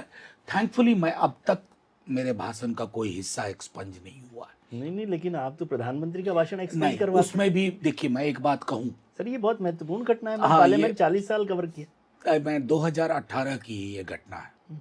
और संभवतः जो व्यक्ति उस समय में हरिवंश जी के समक्ष चुनाव लड़ रहे थे, संभवतः उन्हें आज कर्नाटक का पीसीसी चीफ बनाया गया है, बीके हरिप्रसाद। बीके हरिप्रसाद हमारे पुराने मित्र हैं। हाँ, तो उनके नाम में भी हरि है और हरिवंश जी के नाम में भी हरिवंश हरि जी के है। नाम। तो पीएम आए और पीएम जाहिर है जब स्वतः स्फूर्त बोलते हैं, टेलीप्रॉम्प्टर नहीं होता, तो कई दफ़ा वो आवेग में बह जाते हैं। और उन्होंने कुछ ऐसी चीज़ें कही जो मुझे, और मेरा उस समय में 3 महीना भी नहीं हुआ था। 18 में तो आपने हाँ, किया अप्रैल में आया है। था। अप्रैल में आए हैं शायद आप। ये जुलाई अगस्त की घटना होगी, मॉनसून सेशन की। तो मैं अचंभित हुआ, सीपीएम के दोस्त साथियों से बात की। मैंने कहा यार ये ठीक नहीं है, क्योंकि आज से 10 साल बाद कोई जब पार्लियामेंट में रिसर्च करेगा स्पीच की, तो उसे ये बेतुका लगेगा अच्छा नहीं कि लगेगा। पीएम ने। तो मैंने और मुझे, मैं धन्यवाद उस समय के चेयरमैन का भी देना चाहूँगा कि उनको आइडिया था कि मेरा पॉइंट ऑफ ऑर्डर किस बात का है, लेकिन उन्होंने मुझे मौका दिया, कर्टेल नहीं किया। और अगले दिन एक प्रमुख अंग्रेजी दैनिक, सबने छापा, एक प्रमुख अंग्रेजी दैनिक ने मुझसे पूछा, तो मैंने कहा देखिए आज आप नहीं मानिएगा, but I have done my PM a favour. Record में अब वो चीज नहीं है कि आज से 15 साल बाद उसको कोई अगर सवाल खड़ा कोई करे। उस पर सवाल खड़ा करे, उसको कोट करे और ये कहे कि इस देश की राजनीति में एक ऐसा क्षण भी आया था जब इस तरह की भाषा का इस्तेमाल संसद के उच्च सदन में हुआ था। लेकिन आपने तो प्रेसिडेंशियल एड्रेस पर भी ऑब्जेक्शंस किए। देखिए वो मुझे बहुत, एक बात आपके साथ मैं कहूँ इसको वेरी ऑनेस्टली, चाहे कांग्रेस की सरकार रही हो या थर्ड फ्रंट, मुझको लगता है ना कि प्रेसिडेंट के स्पीच लिखने की ये परिपाटी बदलनी चाहिए।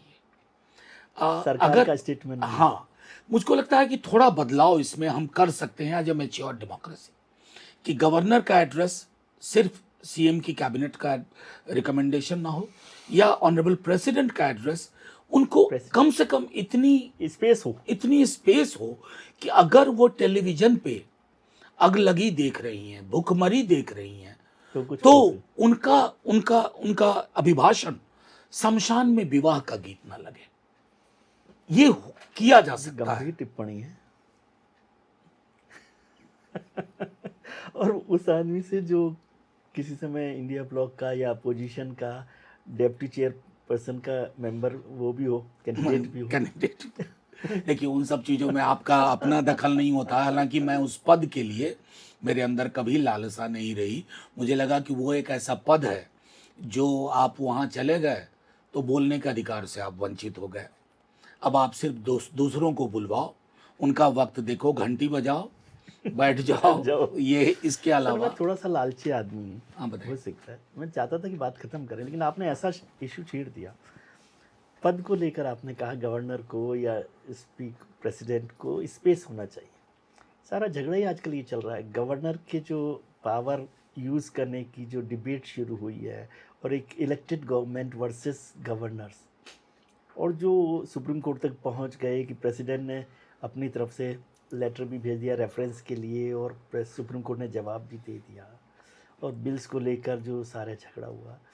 तो आप जैसे लोग खतरनाक साबित होंगे यदि प्रेसिडेंट को और गवर्नर को और स्पेस दे दी जाए। नहीं, खतरनाक की बात नहीं है भाई, ये मतलब शब्द मैं नहीं, मेरे आप आत्मा के हिसाब से पूछ रहा हूँ। मुझे इलेक्टेड गवर्नमेंट वर्सेस गवर्नर। देखिए, जिस दिन हमारी डेमोक्रेसी को अपनी मैच्योरिटी का और एहसास होगा, उस दिन हम इस तरह की चीजें बदल सकते हैं, और बदलना चाहिए। जैसे मैं एक छोटी चीज आपके अभी आपसे बातचीत करते हुए ख्याल आया, राज्य में अधिकांश राज्यों में वाइस चांसलर की नियुक्ति राज्यपाल का, गवर्नर्स करते।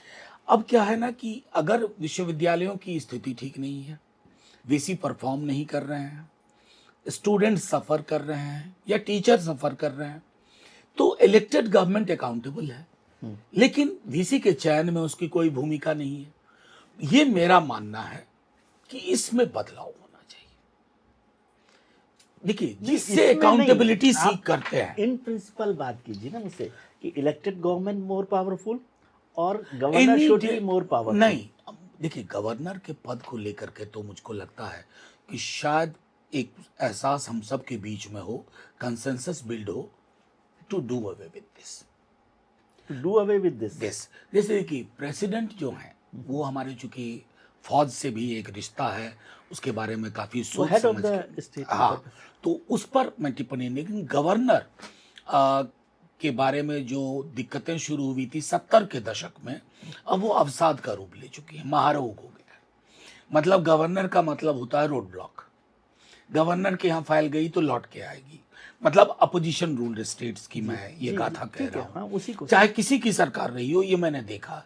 तो मेरा मानना है कि या तो एक ऐसा फंक्शनिंग मोडालिटी तय हो जिसमें गवर्नर के पास अगर एक का या दो बार के बाद उनको अंततः हस्ताक्षर करने हो, ऐसी व्यवस्था करनी होगी। सर फंक्शनल मॉडलिटीज पर तो बहुत बात होती है, सरकारिया कमीशन में हुई, हाँ। पुंछी कमीशन में हुई, सुप्रीम कोर्ट ने बड़ी चर्चा की, केशवानंद केस में चर्चा हुई, बम्बई केस में चर्चा हुई, वो सब हो गया। लेकिन इन प्रैक्टिकल हम वैसे नहीं जीते हम। अच्छा, ये सबके साथ है, जो आपने कहा सब सरकारों के साथ है। तो जब हम सत्ता में होते हैं तो हम दूसरे तरीके से बिहेव करते हैं। आज हम गवर्नर्स को दूसरे तरीके से देखते हैं। आपकी सरकार हो जाए, मनोज नहीं। झा प्रधानमंत्री हो जाएं, तो फिर मैच्योरिटी इस बात में है कि जब आप सत्ता में हो तब भी वही विचार रखें जो विपक्ष में आपके विचार थे। लेकिन ये तो रोज बदलता है। आप पता नहीं कौन से, उम्मीद आप करिए। शायद पुराने जमाने के लोगों में से हैं, या मैं कुछ गलत समझ। नहीं, वो नहीं है। मेरा मानना है कि शायद हम सबको ये करना होगा एक दिन बैठ करके। आपने चेयरमैन की बात की, हरिवंश जी की बात की। हरिवंश जी की बात नहीं कर रहा पर्सनल, लेकिन पिछले दिनों में जो पार्लियामेंट बिहेवियर हुआ है, हमारा पार्लियामेंट्री बिहेवियर, वो तकलीफ नहीं देता आपको? बहुत। चेयरमैन्स की जो पोजीशन है, या पार्लियामेंट में जो अपोजिशन और रूलिंग पार्टी के बीच में जो बिहेवियर है, ये आपको तकलीफ नहीं देता? नहीं, बहुत तकलीफ दे है। मैं शायद उन पार्लियामेंटेरियंस में से हूँ, कई और लोगों के साथ, जिनको एडजर्न होना बहुत बुरा लगता है। जी, ये मेरे लिए मेरी यूनिवर्सिटी का क्लासरूम था। जैसे क्लास जाऊं और अगर स्टूडेंट्स ने कह दिया मास बंक है, कभी कभी होता तो था, चाहता कभी कभी होता था, रेयरली, तो बुरा लगता था कि इतनी तैयारी करके आए और क्लास नहीं हो रही है। वो फीलिंग वहाँ भी होती है। और ये मैंने देखा है कि बीते 10-12 वर्षों में पार्लियामेंट में ट्रेजरी और अपोजिशन वो बहुत ज़्यादा एडवर्सेरियल हो गया है। एडवर्सरी, मतलब एडवर्सेरियल भी होते तो शायद ये शब्द चल दुश्मनी जाता। शब्द हिंदी वो में कहूँ- एनिमिटी एनिमिटी। एनिमिटी वाली चीज़ें आ गई हैं। वोकेबलरी भी कमोबेश वैसी हो गई है। वोकेबलरी फर्स्ट स्टेप होता है, मैं समझता हूँ। ये तो मैं हमेशा से मानता हूँ। आज आपका अगर चुनाव, बंगाल में चुनाव पश्चात हिंसा देख रहे हैं, तो शुरुआत शाब्दिक हिंसा से हाँ, होती है। वही कह रहा हूँ, शाब्दिक vocabulary पहला- हिंसा वास्तविक हिंसा को जन्म देती है। और मैं समझता हूँ शाब्दिक रूप से हम अत्यधिक हिंसक हो गए हैं। मतलब एक बड़े वर्ग को वो लीडर अच्छा लगता है जो सामने वाले को कह दे बैठ जा, अबे तू बैठ, अबे तू बैठ, जो अपनी पार्लियामेंट की लैंग्वेज नहीं थी। मैंने बहुत सारे पुराने विजुअल्स देखे हैं, बल्कि कई दफ़ा कह चुका हूँ। नेहरू की वन ऑफ द फाइनेस्ट छोटी सी बायोग्राफी जो लिखी गई सबसे शुरू में, वो हिरेन मुखर्जी ने लिखी। नेहरू के मुखर हिरेन विरोधी। मुखर्जी को समझते हैं आप? हिरेन मुखर्जी कौन मैंने लीडर है? मैंने पार्लियामेंट घुसा था तो हिरेन सबसे पहले मुखर्जी उन्हीं को की स्पीच नेहरू पढ़ी की थी। बायोग्राफी से ज्यादा यदि हिरेन मुखर्जी और वाजपेयी के बीच में जानता हूँ। जो पत्राचार है और जो पूरा मंदिर विवाद है, मेरे कमरे के रैक में जब मैं पार्लियामेंट मेंबर वो कोई डिक्लेयर, सोच भी नहीं सकता कि हिरेन मुखर्जी और वाजपेयी के बीच में उस तरह की हाँ, डिबेट। जब मैं डिक्लेयर हुआ मेंबर, नामित हुआ, तो पहली चीज मैंने की, पार्लियामेंट से मंगा करके हिरेन मुखर्जी की पूरी स्पीच पढ़ी। पहली लोकसभा से लेकर के आखिरी उनके टर्म तक अच्छा, का। मैं सोचता आप पॉलिटिकली करेक्ट रहना चाहते हैं। नहीं, हिरेन मुखर्जी मेरे बहुत आदर्श में से। हिरेन मुखर्जी तो बहुत बड़ा नाम है, वो अलग किस्म की चीज है। वो तो कहना चाहिए जमात ही नहीं है, तो अब उस पर क्या चर्चा? लेकिन वो जो पूरा दौर जो लैंग्वेज छोड़ गया था, उसको हमने डिस्ट्रॉय कर दिया। लेकिन सर, जैसे हिरेन मुखर्जी की बात हुई तो मुझे नारायणन साहब और वाजपेयी के बीच में भी पत्राचार की हाँ, बात समझ में आती है। क्या आज हम उस तरह के पत्राचार की उम्मीद करते हैं? नहीं। क्या इंटरेक्शन की उम्मीद पत्राचार तो दूर आपने हाँ, कह दिया, interaction। उस शब्द को थोड़ा तोड़ देता हूँ। उस तरह का आचार, आचार भी? पत्राचार छोड़ दीजिए, आचार भी नहीं है।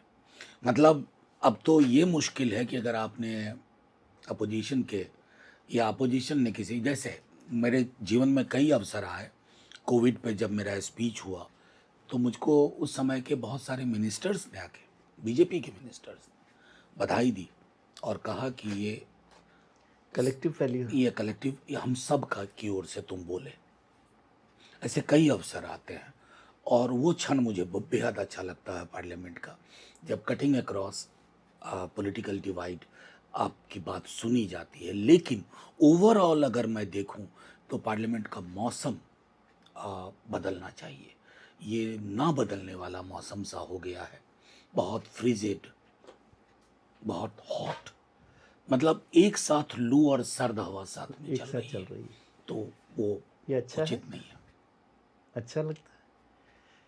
लेकिन प्रेसिडेंट की बात ही आपने की, तो प्रेसिडेंट पर जिस तरह की चर्चा होती रहती है, इलेक्शन कमीशन को लेकर बहुत चर्चा। एक सवाल जो प्रेसिडेंट पार्लियामेंट को लेकर बहुत चलता रहा जब धनखड़ साहब रहे, सुप्रीम कोर्ट को लेकर चलता रहा, सुप्रीमेसी को लेकर।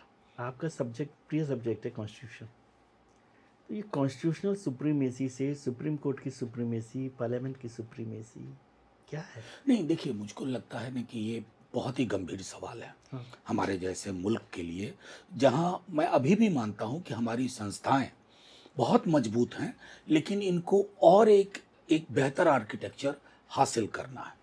तो उसमें कोई भी चीज़ एपिसोडिक हमें नहीं तय करनी चाहिए कि आज ही तय कर लो कि बेसिक फीचर हमारे रहेंगे कि नहीं, रहेंगे कि नहीं रहेंगे, बेसिक स्ट्रक्चर बेसिक स्ट्रक्चर को लेकर के क्या सोच है, या सुप्रीमेसी किसकी है। मैं समझता हूँ अरेंजमेंट कई दफ़ा डोमेन ट्रेसपासिंग होती है जुडिशरी की ओर से एग्जीक्यूटिव या लेजिस्लेचर में, या कई दफ़ा लेजिस्लेचर और एग्जीक्यूटिव की ओर से जुडिशियल इसमें, और वो क्षण रिपब्लिक के लिए अच्छा क्षण नहीं होता है। लेकिन तो डोमेन ट्रेस पासिंग तो परसेप्शन का भी शब्द है, हाँ, परसेप्शन का है, लेकिन डोमेन ट्रेसपासिंग कई दफ़ा क्योंकि हो जब जाता है। आप पार्लियामेंटेरियन हैं, मान लीजिए, हैं भी, सुप्रीम कोर्ट ने कोई बात कह दी तो वो आपके लिए डोमेन ट्रेस पासिंग हो सकती है। और मनोज झा नहीं, साहब पार्लियामेंट में बोल रहे हैं और सुप्रीम कोर्ट के किसी फैसले पे जो अभी हंगामा हुआ बहुत हाँ, पिछले दिनों में, हाँ, तो वो पार्लियामेंट की ट्रेस पासिंग है। तो ये तो परसेप्शन नहीं, है, जैसे मैं ट्रेस आपको एक पासिंग इज नॉट नहीं द नहीं मैं करेक्ट जैसा वर्ड, आई एक थिंक छोटा सो। उदाहरण देता हूँ और वहीं हम चाहेंगे कि खत्म करें। 28 जनवरी 28 जनवरी सुप्रीम कोर्ट ने डोमेस्टिक वर्कर्स के वेज से रिलेटेड एक मामला था। सुप्रीम कोर्ट ने उससे आगे बढ़ते हुए ट्रेड यूनियन पे भी टिप्पणी की कि ट्रेड यूनियंस विकास में अवरोधक है। अब ये मुझ जैसे व्यक्ति, और मैं अकेला नहीं हूँ, करोड़ों लोगों को गले से नहीं उतरेगा जिसने इस देश में ट्रेड यूनियन का इतिहास पढ़ा। फैक्ट्रीज एक्ट 1948, उससे पूर्व workmen's compensation act 1923, industrial dispute act 1961, maternity benefit act, और क्रमशः equal remuneration act, and so many things. ये तब तक हासिल नहीं होता जब तक ट्रेड यूनियन आंदोलन ने जड़ न बनाई होती।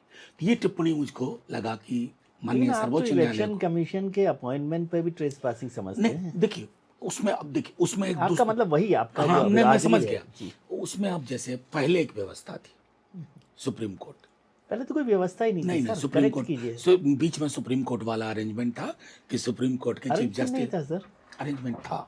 केवल एक ऑब्जर्वेशन था। नहीं नहीं, बीच में ये अरेंजमेंट कोई ऑब्जर्वेशन, था ही नहीं ये अरेंजमेंट की भाई, वो पॉसिबिलिटीज तो 4 दिन नहीं। की बात है, 4 दिन की चांदनी थी जब सुप्रीम कोर्ट ने कहा कि यदि इलेक्शन कमीशन के अपॉइंटमेंट्स हो तो सर, ये भी observation, that was not the decision और हाँ, verdict of the observation supreme था। कोर्ट। मैं तो वो मैं कहता है कि आप सीजीआई को रखें, और उसके बाद मनोज झा साहब ने मिलकर बिल पास कर दिया, और फिर मनोज झा साहब कहते हैं कि नहीं नहीं, ये तो ये ठीक उतना नहीं। सहज और आसान नहीं है। मैंने जब कहा कि जब ये अरेंजमेंट की पॉसिबिलिटी बताई गई, क्या आवश्यकता थी?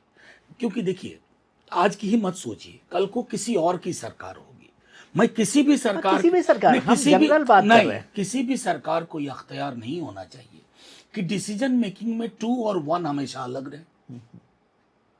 प्राइम मिनिस्टर है, एक सीनियर मिनिस्टर है, और एक एलओपी है, कभी भी हो पाएगा। उससे बेहतर है कि आप उसको, उसका दायरा ऐसा करिए, क्योंकि आमतौर पर चीफ जस्टिस ऑफ इंडिया से उम्मीद होगी कि वो बैलेंस्ड व्यू लेंगे।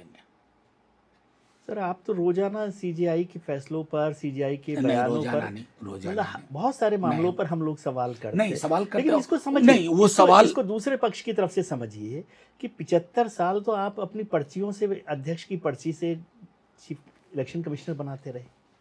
आपको तो वो भी याद होगा कि जब आपने चीफ इलेक्शन कमिश्नर बनाया सेशन साहब को और उन्होंने परेशान किया, तो आपने एक दिन में बदल कर उसके मल्टी मेंबर में नहीं, इलेक्शन कमीशन बना दिया। मैं कह रहा हूँ कि और फिर आप अपनी पर्ची से लिख दिया नाम मनोज झा इलेक्शन कमिश्नर, तो मनोज झा इलेक्शन कमिश्नर हो गए। इन्हीं सी चीजों के मद्देनजर इतनी लंबी बातचीत के बाद आशा ये है कि एक विसंगति का उदाहरण देकर के दूसरी विसंगति को जस्टिफाई नहीं किया जा सकता, क्योंकि विसंगति मुक्त व्यवस्थाएं बनाने के लिए यह बेहद आवश्यक है कि पास्ट में अगर कुछ हुआ तो उसको प्रेसिडेंस की तरह कोट मत करिए, आइए मिलकर नया बनाते हैं, ताकि कोई भी तो जब ये आप नया जब बन रहा था तब ये सारी डिबेट उसी तरह से चलती। और फिर डिबेट बात तो क्या है चली सर, थी। इसको देखिए ना, रेफरेंसेस देखिए कि एक तरफ तो आप कॉलेजियम पर सवाल खड़े करते हैं, एक तरफ कहते हैं सीजेआई साहब आ जाए, और सीजेआई साहब नहीं, जब देखिए, प्लेसेज ऑफ आप वर्शिप दोनों- एक्ट नहीं, में नहीं। बहुत सारी बातें सर, मैं नहीं एक मैं बात आपको और बता रहा निवेदन कर हूँ, दूं। नहीं जब सीजेआई साहब रिटायर होते होते प्लेसेज ऑफ वर्शिप एक्ट में एक स्पेस बना दें नहीं तो आप तो परेशान देखिए, होंगे। आप एक बात जान लीजिए, अगर आप ये चाहेंगे कि डेफिनेटिव आंसर इनका दूं, दुनिया की कोई भी चीज मेरे मुल्क में संविधान ने मुझे ये ताकत दी है, और मुझे ही नहीं करोड़ों सबको दिया। भारतवासियों को ताकत दी है कि किसी भी संस्था की तुम आलोचना कर खुद मैं इसको ऐसे नहीं, भी नहीं, कहता हूँ कि पूरी- कॉन्स्टिट्यूशन में नहीं, ही नहीं, व्यवस्था है कि नहीं, उस पर सवाल खड़े किए हाँ, जाए, तो कॉन्स्टिट्यूशनल नहीं, एजेंसी और पर थोड़ा मैंने वीके कृष्णा अय्यर को खूब पढ़ा जी तो कंटेम्प्ट पे भी उनके विचार पढ़े हैं। जी मेरे पास 2 किताबें हैं उनको।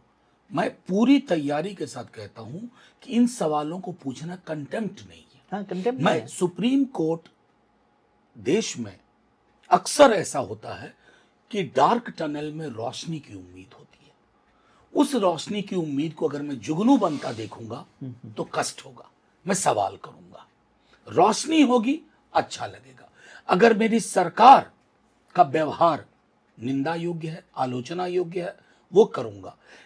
देखिए, एज अ सिटीजन हम ऑर्केस्ट्रा टीम में नहीं है, ना जुडिशियरी के, ना एग्जीक्यूटिव के, ठीक है। ना ट्रेजरी के, ना अपोजिशन के। आप अपनी बात कह पाए, जो चीजें बुरी लगती हैं उस पर टिप्पणी होती है। मैं ट्रेड यूनियन वाला नहीं, उदाहरण वो बिल्कुल ठीक है। प्लेसेस ऑफ वर्शिप एक्ट में मैं ज्यादा नहीं कह, मैं पिटिशनर हूं। वो अभी बड़ा मैंने एक मामला है, आर्टिकल, उस पर चर्चा नहीं हो रही, मैं तो कह रहा हूँ मैंने एक अभी हम आर्टिकल उस पर चर्चा करेंगे, वो बड़ा मैंने एक आर्टिकल लिखा है उस पर, और उस पर विस्तार से मैं सोच रहा हूं, फिर किसी दिन और। लेकिन कॉलेजियम को आप सपोर्ट कर रहे हैं। नो, आई बिलीव, लेकिन कोई पार्लियामेंट तो खड़ी नहीं हुई एनजीएसी को, जब आपने खारिज कर दिया नहीं, सुप्रीम कोर्ट ने, तो आप दोबारा कर नहीं लेते। सर, आप अगर देखिए मेरे नहीं, जीरो मैं कह रहा हूँ ये सरकार, ये पार्लियामेंट दोबारा कानून बना नहीं, देती। मेरे 0 आवर है, मेरे स्पेशल मेंशन है इस पर एनजीएसी को लेकर के, और जुडिशियरी में अपॉइंटमेंट्स में भी वही रेनबो रिप्रेजेंटेशन का आइडिया है, तो वो उसके लिए कोशिश होगी। चलिए, एक सवाल छोटा सा कर लेते हैं बस। ये आपकी किताबों को लेकर, फिल्मों को लेकर मुझे हैरानी हो रही है कि सारी फिल्में हैं, ये सब क्रांति है एक तरह की। कौन ये सी? इसमें सब जो फिल्में हैं, जिन फिल्मों लगभग फिल्में वो हैं नहीं, जैसे देखिए, जो सवाल ही खड़े करती नहीं, हैं। ये है फरहा, पैलेस्टीन की है, ये सलीम लंगड़े पे मत रो, ये नसीम, वो जख्म है, इधर भीड़ है, कमल हसन की है, साहब की है, पुष्पक है, द आयरिश मैन है। तो दायरा बढ़ता गया, इसमें एंटी वियतनाम वॉर फिल्म है, एंटी नाजी फिल्म हाँ, है। तो वही कह रहा हूँ ना, तो वो कहीं चिंगारियां हैं फिल्मों में भी, एंटरटेनमेंट से ज्यादा हाँ, चिंगारियां। मतलब sum total of who I am and what I am. और किताबें आप लगभग। गांधी भी रखते हैं, फोटो भी मैं देख रहा, गांधी भी रखते हैं, अंबेडकर भी रखते हैं। हाँ, अब बल्कि गांधी, आप अंबेडकर अब के नहीं साथ- नहीं आप अगर उधर चलिएगा तो बाद में दिखा दूंगा। अक्सर लोग पूछते हैं, मैंने एक फ्रेम बनाया हुआ, गांधी, अंबेडकर, नेहरू एक साथ है, एक साथ एक साथ वो तो है। तीनों बल्कि कभी साथ रहे नहीं, सुनिए तो, अभी मैंने टेलीग्राफ में एक पीस भी लिखा था कुछ दिन पहले, काउंटर फैक्चुअल इमेजिनेशन के आधार पर। तो कई लोग मुझसे पूछते हैं कि इन लोगों में तो बड़े डिफरेंस थे, गांधी, नेहरू, अंबेडकर। मैंने कहा थे, 40s में थे, 2026 में पृथ्वी पे आएंगे ना, साझा मोर्चा बनाएंगे तीनों मिलके। आप तो कह रहे थे पूना पैक्ट पर भी साथ हो जाएंगे गांधी, अंबेडकर, मैं ऐसे बयान तो बोल मत दिया चुका हूं। कीजिए। मैं बोल चुका हूँ इस पर, आप ऐसा कभी मानते हैं? किसी दिन बात होगी इस पर विस्तार से, ठीक है। चलिए, बहुत बहुत शुभकामनाएं, बहुत Thank थैंक you, यू, आपने विजय जी। वक्त निकाला, मजा आया आपके साथ बात Thank करके। you, Vijay. प्रोफेसर साहब के साथ क्लास में थोड़ा सा अच्छा लगता है।